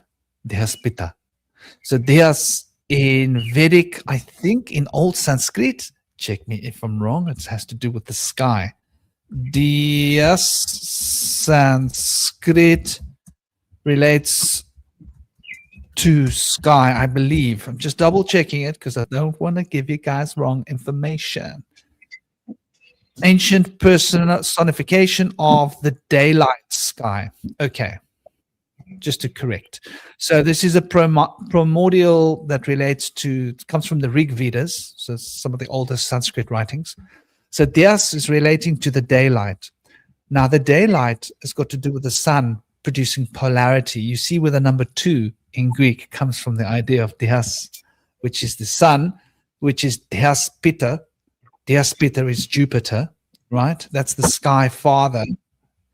Dias is also the root for the name Zeus. Okay, so Zeus is that the controller, the mentalism principle, if you want to jump on it from that Hermetic perspective, which relates to sort of the mind. So that's the root of dia, dias, and dia becomes from dias, takes us to, in Greek, dia, which comes from the root of deo, which is two, and do is two in Hindi, deo, ichne. Okay, it's not in Japanese. Anyway, means a connection between two things, right? Often implying movement from point to point or separation or opposition. Okay, opposition, separation, movement from point to point, across, through, between, by, or throughout. These are the ideas of dia, which has got to do with the number 2, which relates to a polarity between point 1 and point 2, and the relationship between point 1 and point 2. Dia. Okay, so that's the prefix. Now we go to the suffix, and the suffix from Greek is bolos, bolos, or bolo, which means clod or a lump of earth, right? And it comes from sorry, throw. It comes from, it's a that's conjugation. later. Yeah, balein. That's a later development of the idea, because the bolos is the lump of clay and the bala is the throw, right? But the bola is relating to Greek, from the old Greek bolos, bola, which then became bolus in Latin, which is bole. Now, English words of bowl or bolas. Now, I'm going to point out something else here. In Sanskrit, bolo, bole, bholenath is one of the names of Shiva, because bole is the root for the word to speak or to sing in Sanskrit. Just thought I'd put that on the side. We can put that on the shelf, keep that ready for our reload. So just in case we run out of ammunition, put that in there. get ourselves well loaded. I don't have guns. I don't like guns, but I like the sound effects that they make. I prefer katanas personally, because it's more, visceral. So this idea of bolo then is these clumps of earth. So when we put them together, we can say that the relationship between clumps of earth, right, which is a polarizing relationship, or a result of a polarizing potential between clumps of earth, is what sort of keeps things together. So we say diablo. You can then see how that relationship between earth and ourselves can be the metaphor being implied, right? Diablo. And the earth is our fundamental barrier, our boundary, right? It's what resists us. It's what holds us. We walk against the earth, and the earth is heavy. So we're talking about gravity. So I think like there's a subtle innuendo when this diabolo word relating to gravity, and gravity related to those forces of inertia that hold us back. And I think what they're holding us back from being is ourselves. And so we see, like in other schools of thought, that he would be considered the what do they call him in the Jewish and the Arabic lore? They call him the confronter, not confronter. There's a word they use. Have you got it on the front load, Cosmic? The Jews have a name for him. Not the deceiver. It's when somebody is challenging you, right? Coming to stand before you and inhibit you from getting to where you want to go to. A word that means that. And so you can see how that dia relates to the relationship between here and there, going through the journey through earth. And also the dia then becomes something which can be used as the word to throw, right? Which almost relates to like presenting a barrier or a boundary. So diabolo is interesting. I think it's a part of ourselves that is the boundary that prevents us from being who we are, prevents us from being able to express the nature of our true consciousness and our true heart's desire, and causes us to become something of a deceiver. So it is not Diablo that becomes the deceiver. It is us that becomes the deceiver, because we deceive ourselves and stop ourselves from being who we are in order to fit in, like you're saying, Cosmic, to other people's play, because we feel we need to belong in this play. And so it's these lumps of clay that sort of keep us stuck here on this earth plane, right? And keep us polarized between this lump of clay and that lump of clay. This lump of clay is bad, I want to get rid of it. This lump of clay is gold, I want to get more of it, right? I don't like that lump of clay, I want this lump of clay. This clay came out of my butt, let's get rid of it. This lump of gold clay is going to get me to buy things, you know? And I can see how these polarities sort of, you know, dictate the spiral or spin of consciousness for us in this material existence. And so it's just interesting that that word sort of triggered something in me, and it sort of made me think about adversary. Thank you, ladies and gentlemen. I'm going to take a bow. The word I was looking for was adversary. So that word diabolo can also relate to an adversary, right? In a sense, and that the earth is the adversary. But that, I think, is the biggest lie. I think that's the lie, is that we are separate from the earth. I don't know how this fits with you, Cosmic. We're actually one with the earth. The earth is actually a part of us. We're actually part of this organism, of this earth consciousness thing.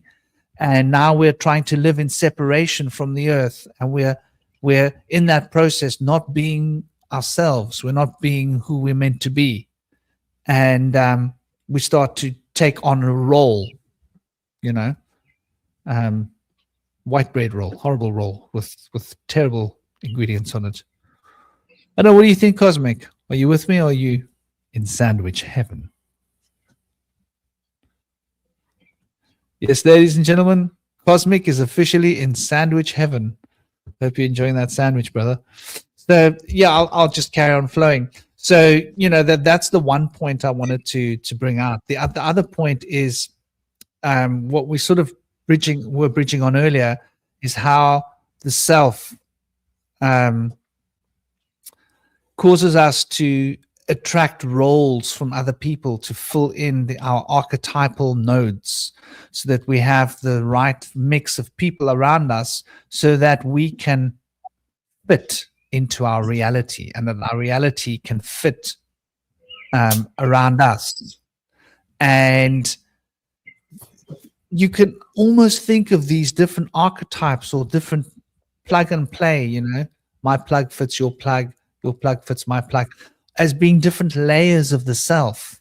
And so I've always considered the self like an onion, right?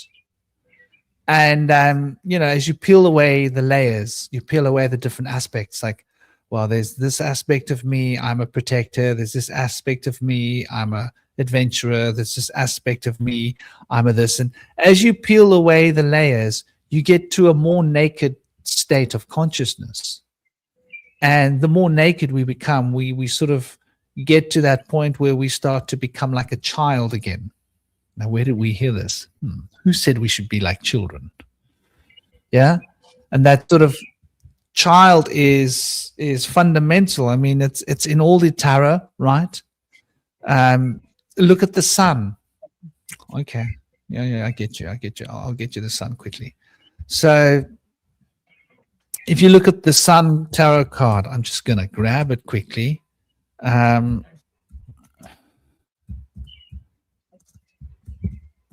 Then, oh, sorry. I'm so sorry.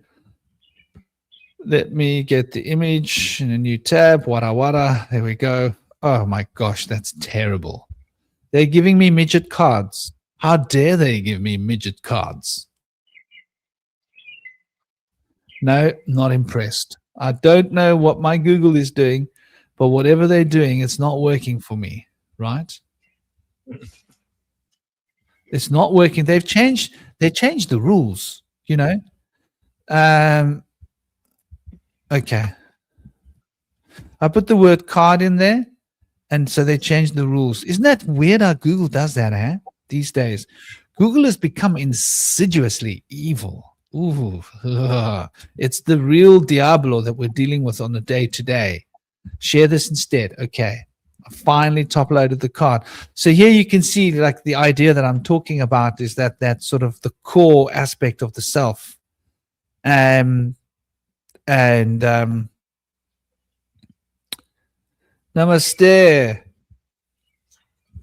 I see you were studying. Good for you. Good to be Google Boogle. So we can see here, like this card is telling us so much. So this is the sun. It represents the front of the head as an archetype. Yeah. Think of it if we think in terms of a alphabet and the concept and the hieroglyph that sort of relates to this idea. And it represents the sun, right? The sun. So it's prana, it's life force. It's that which produces life, and it's everything. So you would imagine in the center of your onion, you're going to have that permeating quality that sort of touches everything. And so here we see the sunflowers in the background. We see that orange spiral of Mercury being representing that polarity, which is what the sun's light does. It causes polarizing fields and energy essentially, which can be tweaked and alchemized and turned into crystals like plants do. They take the sun's energy and they turn it into crystals, so you can store them and eat them later as a sugar source to be released as the sun's vitality flowing through our bodies and giving animation to everything, all the systems and the services in our body that need to cooperate. Here we see this naked child. Is it interesting that the posture that this naked child takes, I think it might be worth noticing, you know, the hands, that the child is almost swinging like a set of things. Can you see in the background, is that a serpent? What is that coming out there underneath between the three flowers? Yeah, I hope you can see my thing. I'm thinking that could be a serpent, or what could that be? It's very interesting. I want to say it's a serpent. Looks like a plant. I think what's actually kind of interesting is that, like I mentioned in the chat, the child on the horse is shaping his body like a star. Like when you shape to form the five-pointed star shape. Like he's basically pointing. That's what I see. Exactly. But he's also like a spinning. He's like, if you were going to do like cartwheels, you know, like you have to make your body like a star and you have to roll over. Just the fact that his hands are like this, it means that he's dominant on the emotional plane, on the Ida, with his left hand raised up high. He's on the personal power, the horse. Horse represents personal power and symbolism, right? So he's on the purest form of personal power that there is. Yeah. And that pure form of personal power is what he rides upon. And behind him, there is a gray wall. Isn't that interesting? Huh?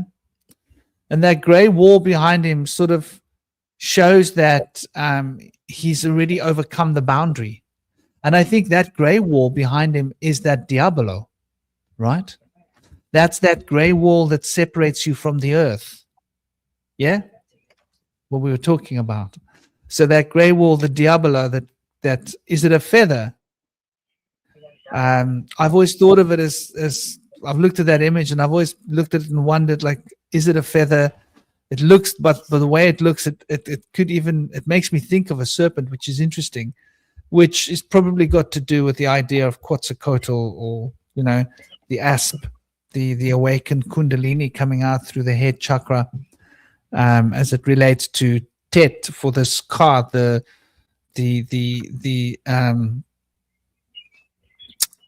astrological sign of the sun is in the serpent. That's why we draw Leo with a serpent.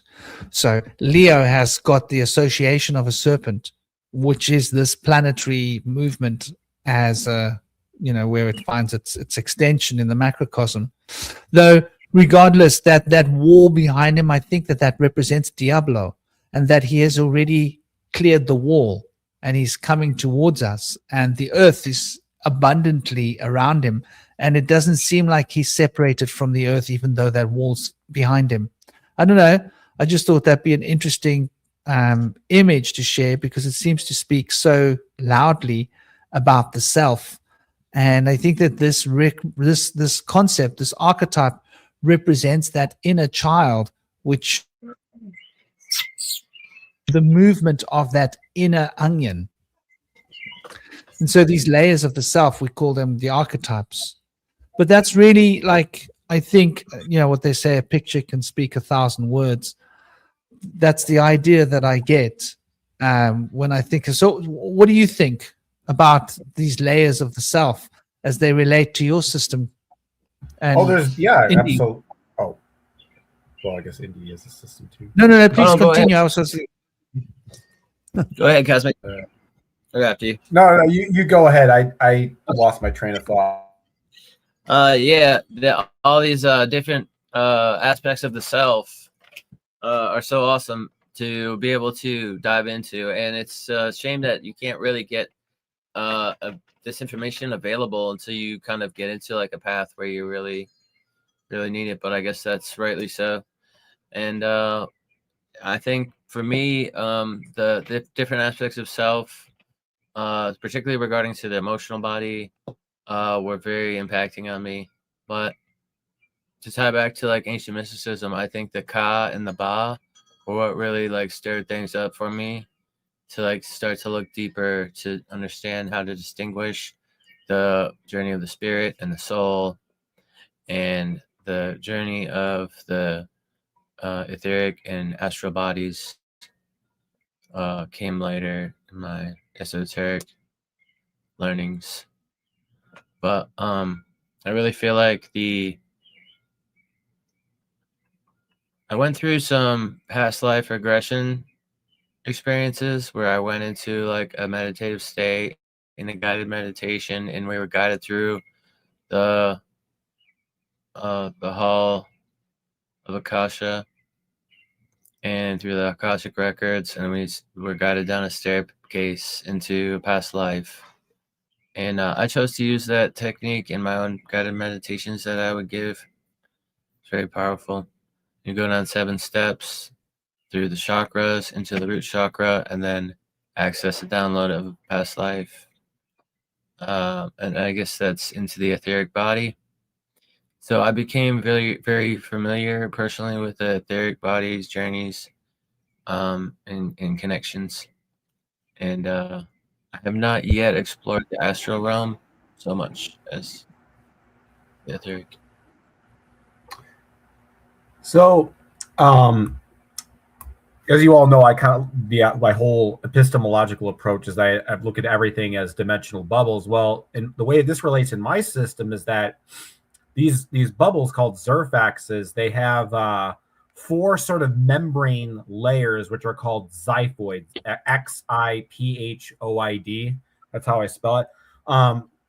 And the idea is that these layers represent the Zerfaxes that are adjacent to it. Like they're sort of reflective layers. So let's say you have, 2 Zerfaxes standing side by side, 2 bubbles, and you see that there's a reflection of the first bubble in the second bubble, and there's a reflection of the first bubble in the second bubble. So they kind of like reflect into each other. And these membranes that we talk about, that I'm talking about, sort of represent these inner layers. So there's like so there's 4 sort of layers, and it's kind of like, but it's different because these layers are sort of thought of as sort of exterior layers. Like you're in like a dome, but you're kind of like 4 consecutive domes kind of like stacked on top of each other, sort of like a Russian nesting doll.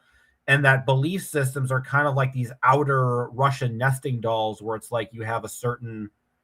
So I think when it comes to layers of the self, it really depends on certain types of experiences. Like every time you have new experiences and you gain new insights, you essentially develop new layers. Like think about, a tree. When you cut a tree down and you see the stump, you see that it has a bunch of rings, right? There's like little consecutive circles for each, and each one of those consecutive circles represents that tree in different stages of its development. So you start off with one circle, then it becomes a bigger tree, and then the spiral kind of forms two circles, then the spiral gets bigger and bigger and forms more of these sort of consecutive circles that build the layer of this tree. So in a lot of ways, like as we go through life, we basically kind of create more and more layers in the self, in the same way that as a tree expands, there's more rings that you find at the stump of the tree. So the other idea is with these xiphoid layers, it also represents sort of like near and far. So things within like the first like layer, that represents all the things that are like immediately close to you.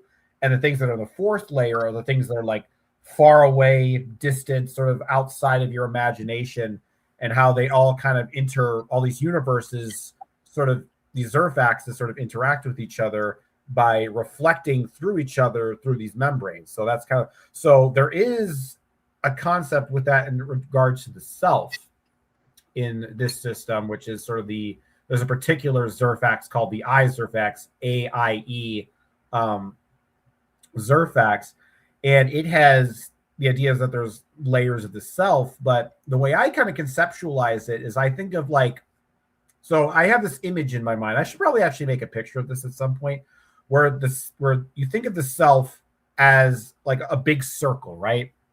And the center of yourself is like a dot at the center. And then you take certain ideas and concepts, and if it's closely related to that central start, you put it closer to that dot. And if it's something that doesn't represent you, you make it farther away from that dot at the center. And by doing this, you can kind of figure out like, okay, this aspect of me is close to the central dot.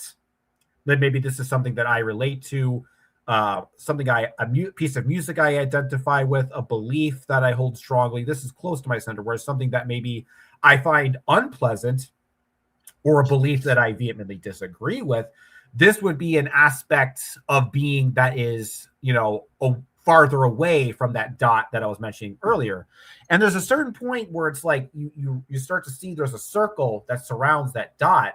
And eventually you realize that what is myself are the things and experiences that are sort of within that circle. And what isn't myself are the things that are outside of that particular boundary, right? And so, I don't know, this whole thing of just thinking about everything in dimensional bubbles, it's like slowly changing the way I think about pretty much everything. Like, I've been thinking about about how truth and I have to think about that differently. So they have this whole idea that truth is not so much like absolute. It's more about coherence and things sort of harmonically working together, right? So, for example, you think about like the note, like a middle C on a piano, and you hit the F note, right? You hit a C and an F, and you form a chord, right?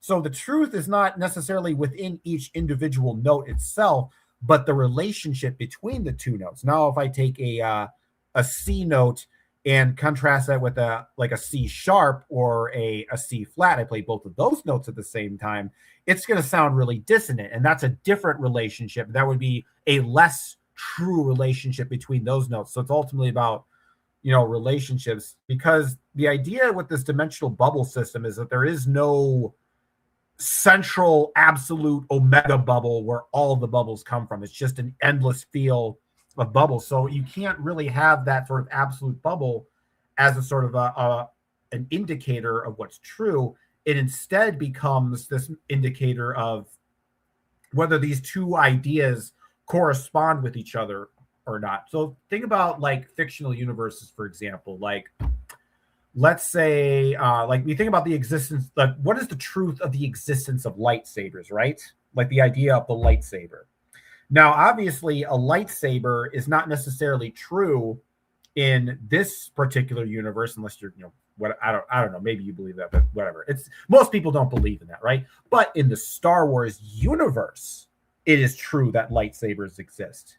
Now, if we think of both of these realities as being equally vivid, how do we then discern truth? Well, you do it based on, does this idea correspond with this particular universe? So in the Star Wars universe, the lightsaber would be true, whereas in our universe, it would be false. So there is a kind of a relative aspect to that. So, and I don't know, I guess I kind of went off of the tangent because I saw that, somebody in another chat basically called me bubble pilled, and I, stuck with that.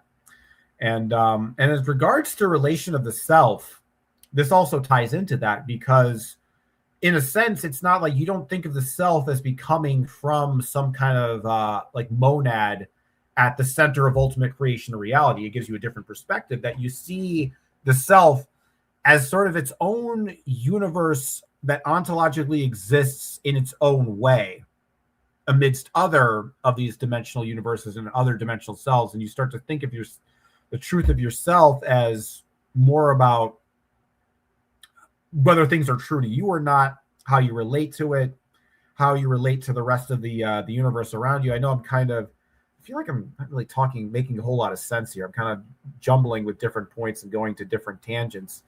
But overall, I think a point I do want to bring home to is the concept. I think you're making sense.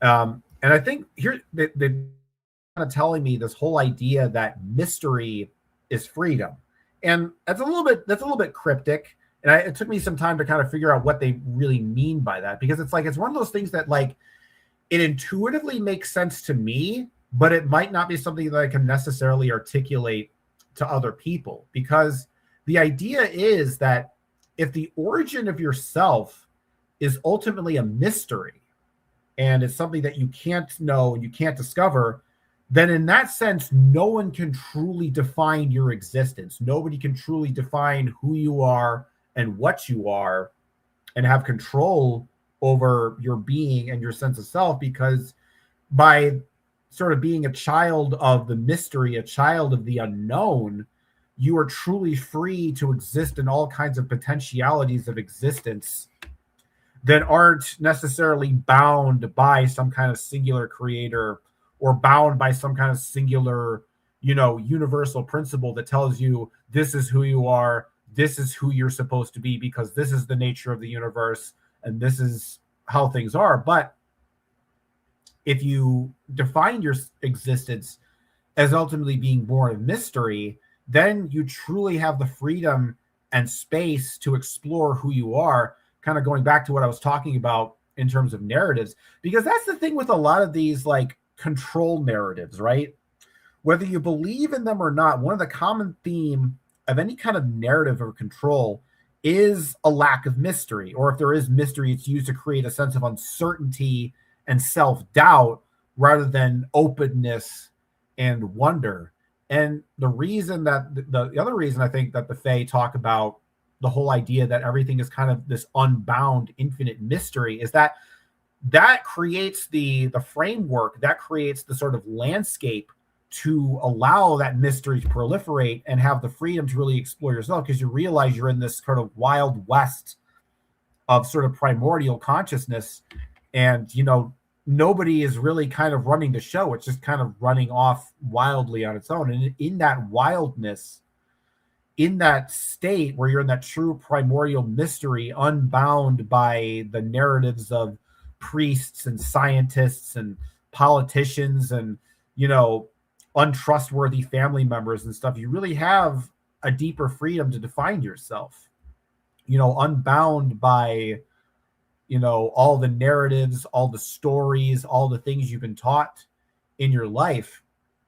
And I think that's an important aspect of understanding the self, is this whole idea of like being in a universe that is ultimately mysterious, because in mysteriousness, there's freedom of possibility, there's freedom of new potentials, considering alternate ideas. And I think also mystery creates meaning, because if life is a mystery, then you actually, there's a goal. It's like there's a mystery and I'm supposed to solve it. I'm supposed to uncover the mystery. I'm supposed to figure everything out. And I think one of the spiritual sicknesses of our world is that so many of our worldviews, whether they are religious or secular, basically say, "No, we got everything figured out. We know the mysteries. We know what happens after death. We know the plan of the universe. There's no mystery. There's no ambiguity. We have everything figured out. Stop using your imagination." And seeing everything as a mystery opens up the doors to the imagination, because you realize, like, wait a minute, these people don't know what's going on. And in that realization that people don't understand what's going on is that you can actually have the ability to figure out what's going on, because you're not basing your assumptions on what other people think is going on.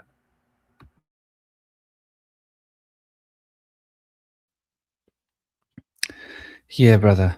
I think this is important. The mystery, I think we need to keep her leaves healthy. We need to keep her trunk well watered and make sure that her roots get access to all the mineral necessities that she requires. And I also think, that this is part of the curse of education. And like you say, it's your parents, your priest, but it's a societal conditioning. And actually, I was having this conversation with my girlfriend yesterday about entrainment. And like I was explaining how I never had to really train Henry. Henry's a little Pekingese dog. He's only a few years old. But Ori and Indigo, I trained them in 2016. Yeah. And my Malamute male and Indigo is my golden retriever female. And they trained Henry just through this basic principle, of entrainment, and just how entrainment is so much a fundamental part of reality. We become entrained by the people that we're associated with. The people that associate with us become entrained by us. So education is so effective because once a certain threshold of people have been educated with your ideology, it becomes a natural form of entrainment that will sort of flow through the masses like some filthy, evil poison, right?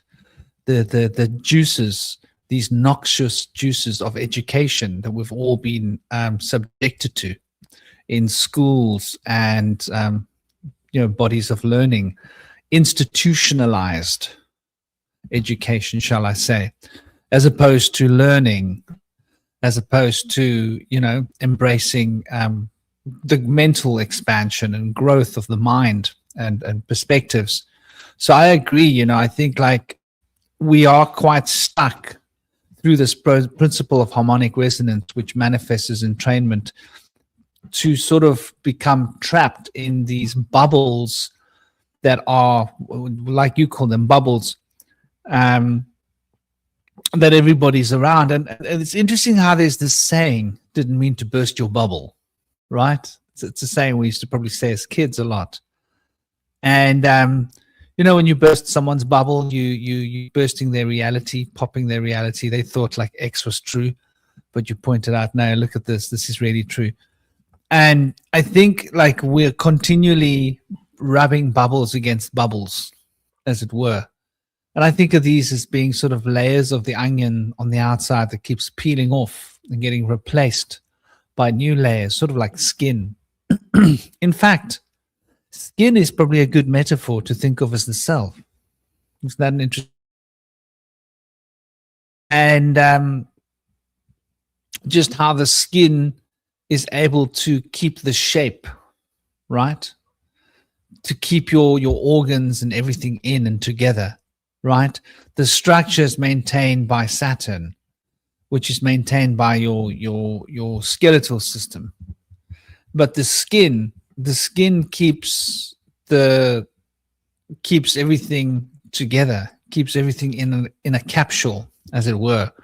And I think the self is sort of like this encapsulating perspective, or this encapsulating perspective is the wrong word, this encapsulating process, right, that sort of keeps us defined from the rest of the world, where to me, really a lot of who we think we are or what we think we are is what we've picked up along the way.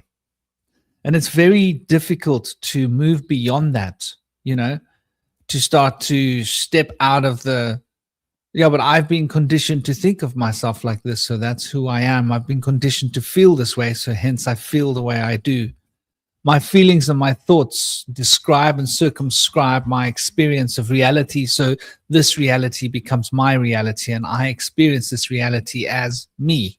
So this is me experiencing this reality, a product of thoughts and feelings that are compounding towards a particular point, and that point becomes my point of focus, right? And that focus is really the perspective that I hold, and that perspective that I hold defines who I am in other people's minds, in their eyes and in their hearts. So, you know, this nature of the self, I think, is an endless spiral. And when I really think about who and what the self is, and I think this is one of those concepts, like I was talking about earlier, that is so misunderstood in Buddhism, because we're taking a small group of people's word on it, and we're trusting that 2% that they're not politically motivated, financially motivated, right? We're trusting the Dalai Lama and his cronies.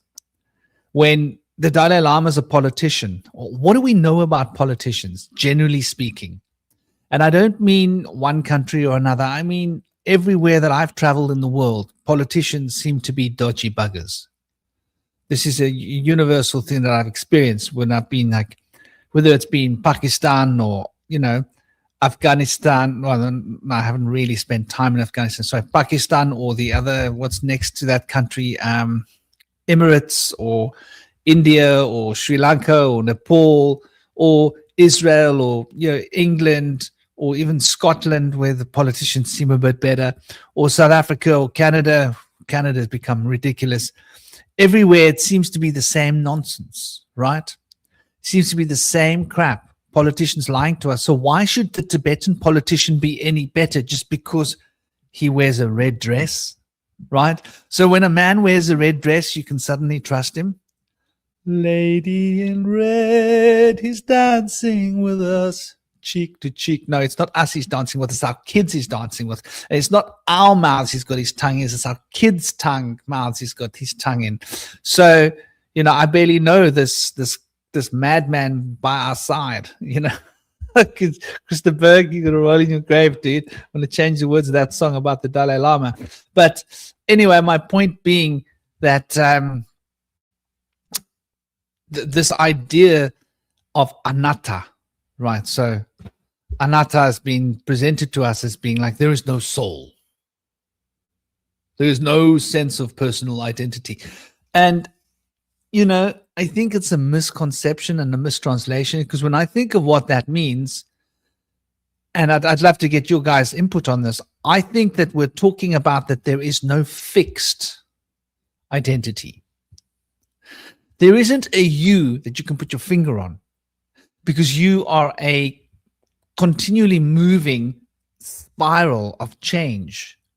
And even though there is a certain facade of sameness to who you are fundamentally a different person from every experience to every new experience. Every experience shapes you to become something different than what you were before.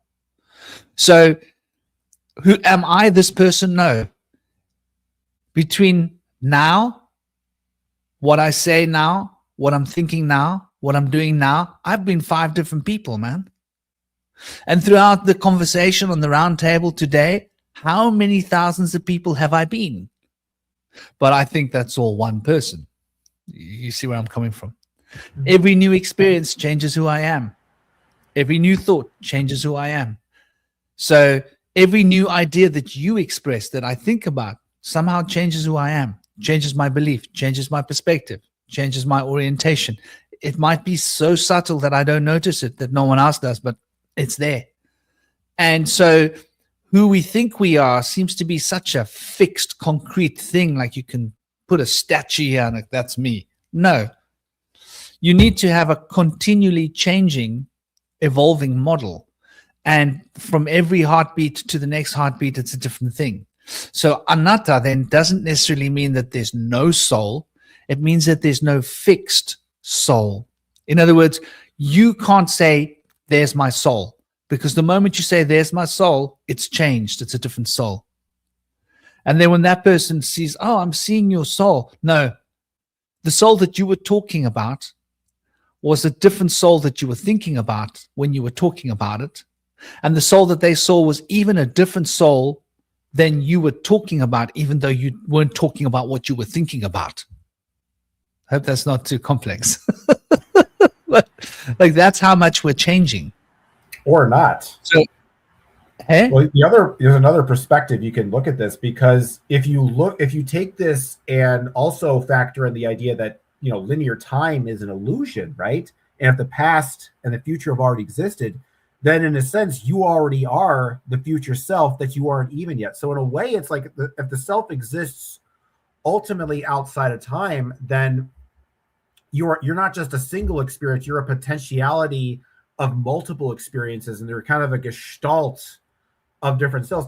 In a way, it's kind of like the self is kind of like a Zarfax, right? So in Zarfaxology, there's the idea of a Zerfax, which is like a singular bubble, but a Zarfax is like a complex of bubbles, right? It's like a bubble complex, it's like a bubble filled with bubble foam, right?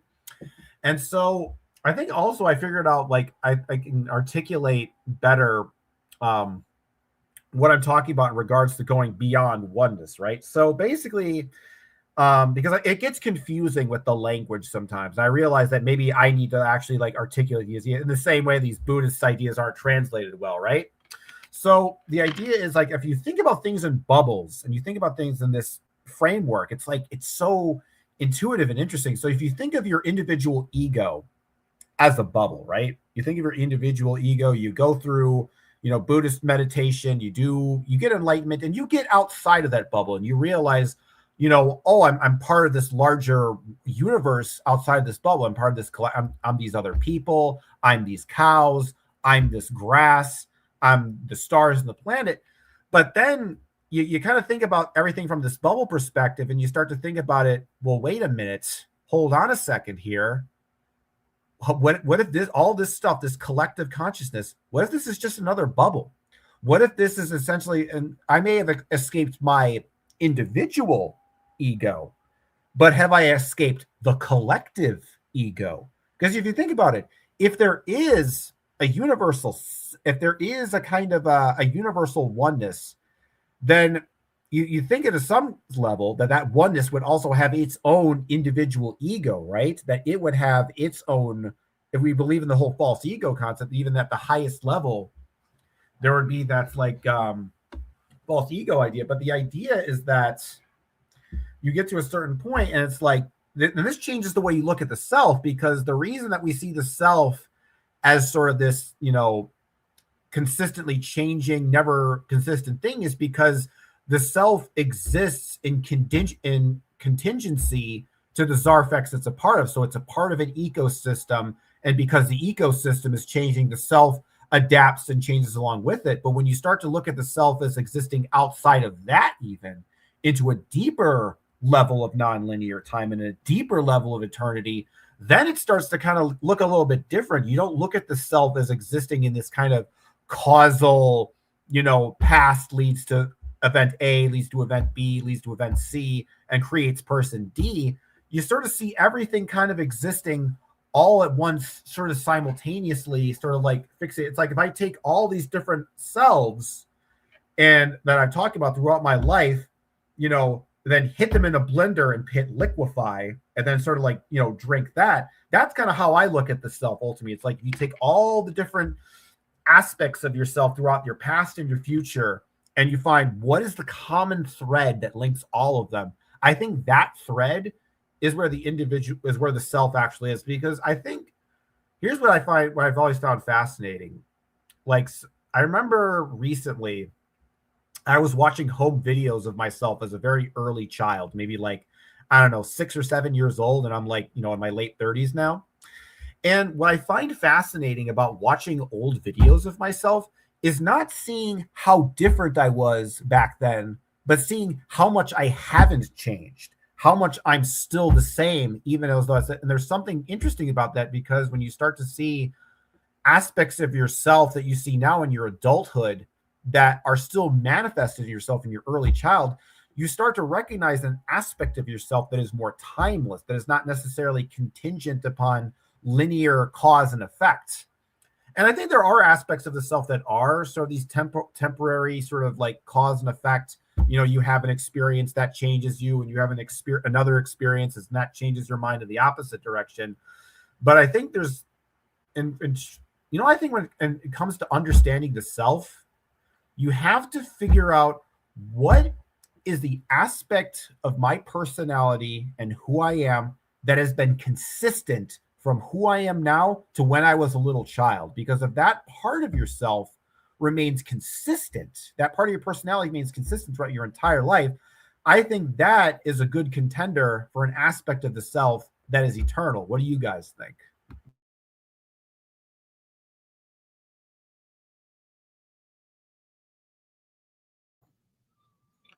Now, what you were saying is the eternal self exactly, to rephrase? I actually haven't really figured out what the eternal self is, but the idea is it's like it's a Zerfax, in of itself. It sort of exists because it doesn't really have a discernible point of origin. That's kind of what makes it eternal, because it's a sort of a product of a mysterious, unknown, outside of our known conception of linear time and infinity. Yeah. So it's hard to pin down, honestly. I can't really give you a good, clear definition of the self, but I know there's something there. I can tell that. Well, that's exactly what I was sort of getting at. Was I think that's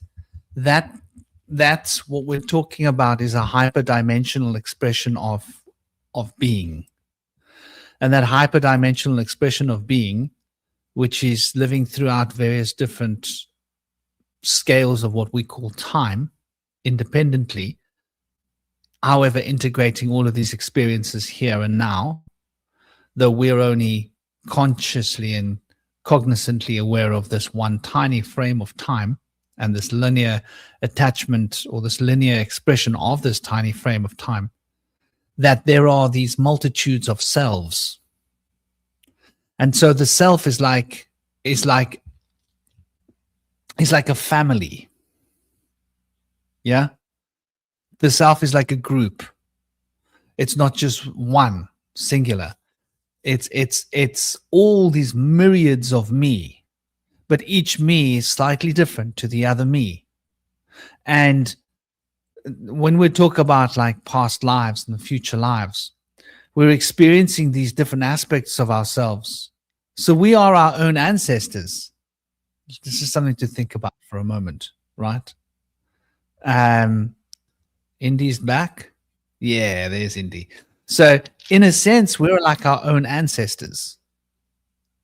And that separation between me and this other version of me and this other time and this other version of me and this other time, this other version of me and other version, and then me and you and them and him and us.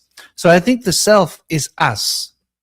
And I want to like relate this to the idea of the Elohim, and as that relates to the idea of the Ishim. The Ishim is the fiery creatures that are around the throne. In some schools of thought, they speak about 7, but the Elohim also, once again, spoken of as 7 tongues or flames of the one. So now, what are we talking about here? We talk of the Elohim as being an entity, a single entity, but actually is plurality involved. And so we speak about the creator, right? And it's interesting because we like to think, and I heard someone saying this the other day, that the demiurge created the world. And I was like offended. I was like, the demiurge did not create the world. Nonsense. It's quite clear. We actually covered that in a previous roundtable. I can't remember which one it was. Must have been about 30 roundtables ago. But the demiurge split themselves, right? Polarized, and the polarity polarized. And so the demiurge split themselves into two, and then existed with the two and the product of the two as being the three. And then those three split themselves into combinations of these different living beings to become seven. And so we got the seven living principles of Hermes, we got the seven Elohim, whatever. And those seven archangels, angels, whatever you want to call them, those ones were then responsible for taking the office to create in the name of the demiurge, right? This is like how the process of creation was sort of explained. So effectively, the demiurge didn't create anything. The demiurge took out of their own body kids, and you see the same story in the Greeks, right? That the children came out of the body of this god, and they then became out of their bodies came out of this, and this started off with one. That one made a sacrifice.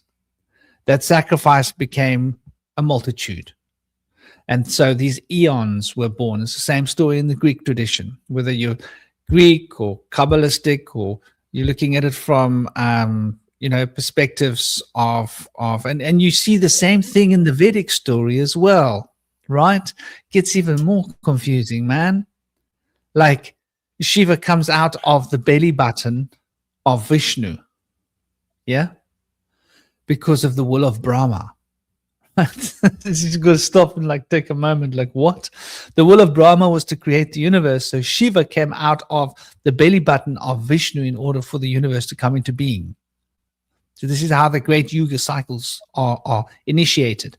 And so whichever cosmology or symbology you go to, that's a similar idea being expressed. So I think that the metaphor here and the relevance to these stories are that the self is like that. From this self comes out this self. From that self comes this self out of that self. And the self comes out of it. And so this is a multidimensional self that stretches out. And when I am connecting with my ancestors, it's very strange because they're like me, but they're not me, but they're me, but they're different me, but me. And I suppose you can see it like when I look at my son, when I look at myself, when I look at my father. The same way that you can see so much of who you are now in who you were as a child, Cosmic, you probably could see who you are now as who you are, either your father or your grandfather or your mother or your cousin, uncle. And if you were to be able to go back and look at your entire family tree, you would see these repetitions, right? And you'd be like, oh my gosh, that reminds me of Cosmic. He's got the same mannerisms. He has the same proclivities. He has the same way of thinking and behaving and, So I think like the universe is in a state of repetition. It's continually repeating itself. And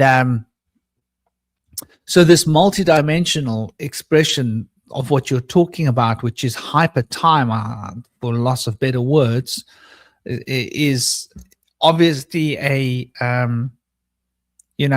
it's compounding itself into this tiny little cube. But that cube is hyperdimensional. So there's many cubes, facets of that cube that you can't interact with in this space, but they're there. And so the shadow of those cubes are bleeding through the walls. And this is how we are able to, connect with our ancestors. And there we go. Indy popped back. You were there, then you were gone, then you were back. Very strange. My Wi-Fi. Your Wi-Fi, sweet brother. So I think that this is an interesting way of looking at the nature of the self, right? Mm-hmm. I don't know. What do you guys think about this?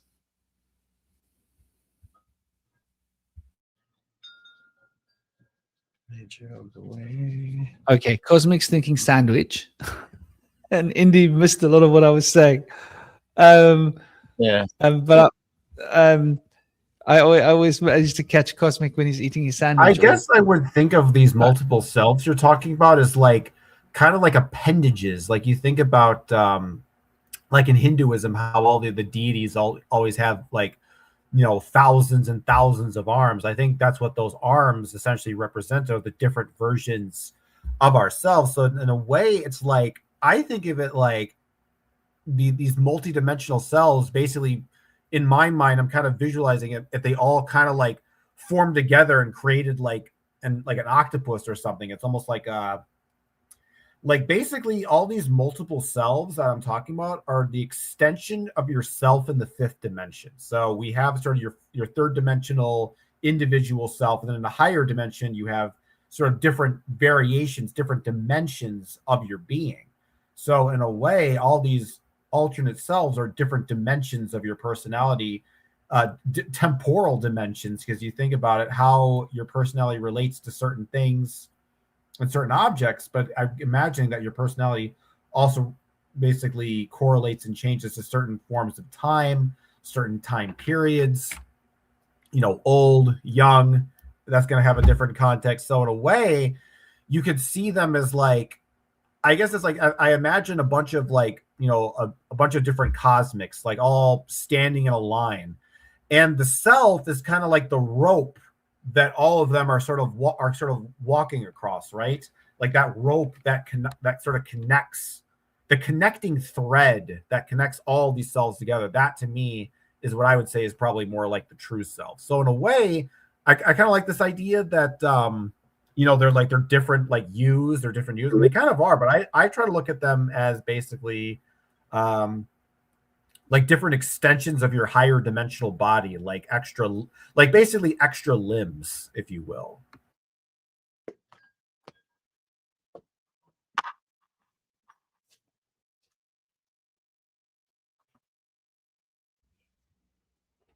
You with us, brother Indy. You're all good. I noticed you popped in and out a few times. My Wi-Fi is pretty bad right now. I don't know why. The wind's acting. Well, we're getting close to the 4-hour mark. We're like 2.5 minutes away from the 4-hour mark. We've become much better at keeping to the 4-hour mark. 4 hours is quite long. Do you remember the old days? We used to go for like 8 hours. Yeah. What were we thinking? People complaining, sending me messages saying you've given me bloody insomnia, dude. Like you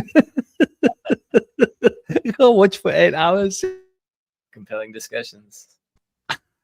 But yeah, I mean, we were basically talking about the multidimensional self and how there are your ancestors could be part of you, and this could be the deeper aspect of yourself, and that you're all this line. And Cosmic had this wonderful analogy of a rope that connects all of these different versions of us, and they're all a little bit different, but there's something of it that's the same.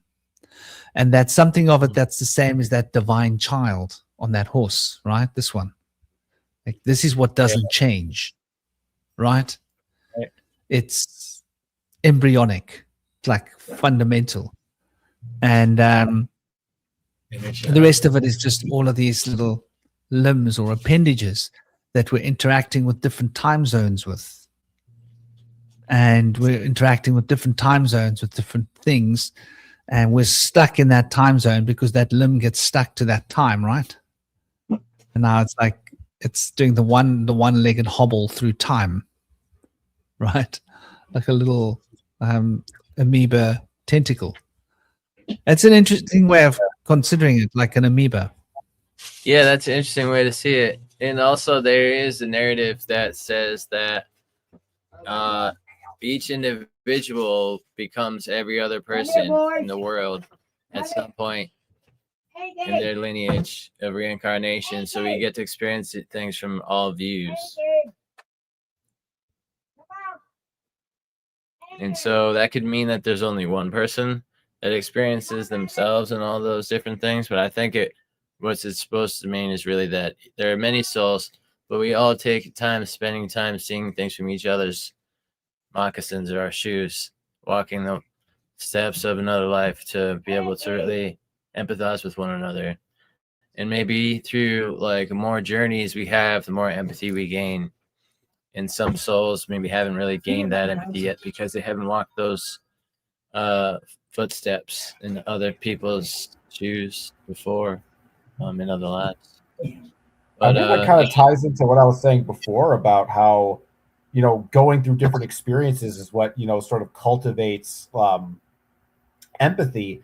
And perhaps that, like, maybe that's the thing is like once that maybe enlightenment is just finding a sense of empathy for people. You know what I mean? Because like if you really genuinely have a sense of empathy, it's kind of like you basically, for all intents and purposes, have sort of learned the moral lessons of life. You don't need to be told. You don't need to be told the same lesson again. It's like in a lot of ways that's good enough. And I think one more thing I kind of want to say, and I think this kind of relates to sort of the divine feminine concept, is that I don't know if this is necessarily related to the topic, but I guess it's somewhat tangential. And that is just the idea of like perfection in spirituality from a lot of these kind of like, whether it be Christianity or Buddhism or these kind of like, or even like some like Hermetic stuff or like some Golden Dawn type stuff, is the idea that, in order to transcend this realm and transcend suffering and all the trials and tribulations of reincarnation and death and rebirth and suffering, is you have to be absolutely perfect, absolutely flawless, do all the correct things, none of the bad stuff. You have to perfectly ascend. And I think we have to recognize that, I think I talked about this last time, that we don't have to be perfect to escape the suffering in this world. We just have to be, willing to learn and willing to change your mind and willing to have empathy for people. Obviously no one is going to be perfect, because I think when it comes to karma, I think karma would make sense and be fair if all we really had to contend with is our individual karma, right? So as if you think of like the universe as a pool of water, right? And karma is like the waves that we create. You're walking around the pool, you move around, you splash, and you make some waves, but you can but if you're the only person in the pool, you can kind of control it. But considering that we're tethered to the karma of all these other people and all these other souls, now you're no longer swimming in a pool. Now you're out in open water in the middle of the ocean during a typhoon with 100-foot waves just churning you about and trashing you about. And, and then you start to think, well, I'm the one responsible for these massive waves, not realizing you're part of this, this momentum of karma and consciousness that's utterly beyond, your control and your will. And I think looking at it from that perspective, you realize that, when it comes to karma, really, I think, all the universe expects us is for us to genuinely try our best, and that we don't have to be absolutely perfect to ascend this realm. Because I think a lot of people, they get kind of hung up, they get, down on themselves, or they get anxious because they feel like, it's like, oh man, I enjoy bacon, I like to have like, sex with my non-married girlfriend once in a while. I don't necessarily meditate or something. Like, oh no, I'm not a perfect person. I'm still have to deal with the trials and tribulations of samsara. No, I think we need to kind of like get past that, because I understand like, the importance of like following a structured path, having discipline, trying to overcome obstacles in life. But obviously we're not going to be absolutely perfect in what we do. We're going to fail.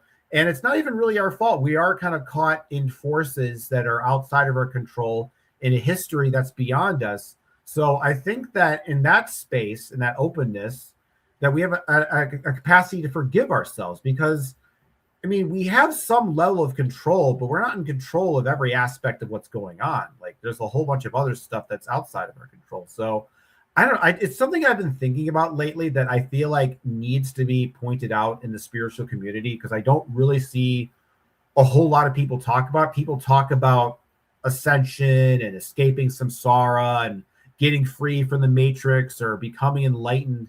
But, you know, come from this perspective of that you have to do it in this absolutely perfect, flawless way, and you have to go, you know, reincarnate over and over again until it's like absolutely, completely flawless. And I'm like, I don't know about that, man.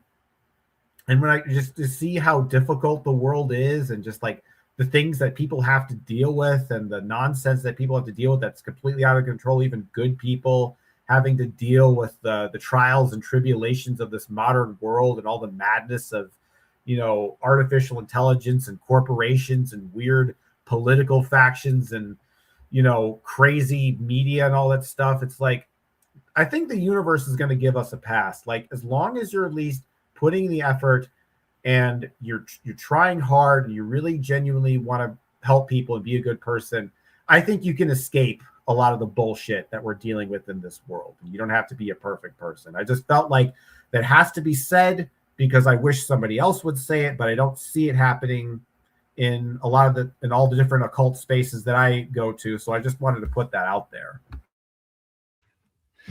Yeah, I think it was said really well by, was it Incubus? Or was it before they became, no, not Incubus. Ah, man. Be yourself is all that you can be. What's that guy's name, man? Rest in peace, brother. He came and he went. He was an amazing musician and he sang, you know, like a stone, and he sang a lot of cool tracks. But I think all we can do is be ourselves. I think there is perfection in being ourselves. That's what I think. I think that's what perfection is. I just think that we have the wrong concept of perfection. Yeah.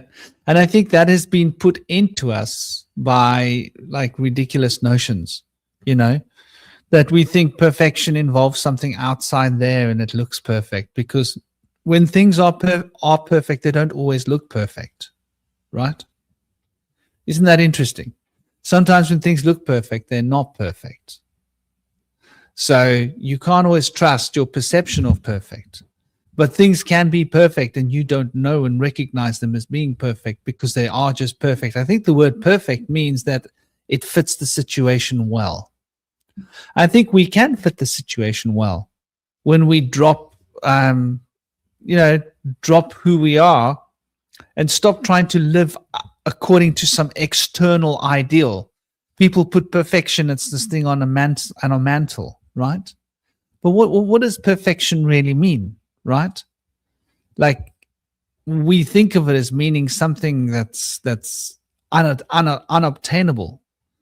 When maybe when a worker takes a piece of wood and he works that piece of wood and he puts all of his heart and all of his, you know, his carpentry skill, experience, his love for carpentry, his love for wood, something out of that. He might make a little, I don't know, a wooden horse, hypothetically. And that little statue might not be perfect. You might be able to look at it and say, well, that horse is, the dimension of the head doesn't quite fit the dimension of the legs. It's out by 2 millimeters. Who gives a damn? Those are external cues of what we think perfection means. Maybe perfection is when you look at it and you go, oh, I love this little horse. I'm going to buy it because I want to keep it on a mantelpiece at home. I want to look at it. It's so beautiful. Maybe perfection is just not what we think it is. So I agree with you, Cosmic. You know, I think everybody's got this outdated notion of perfection being something out there that's can be measured. Maybe perfection can't be measured.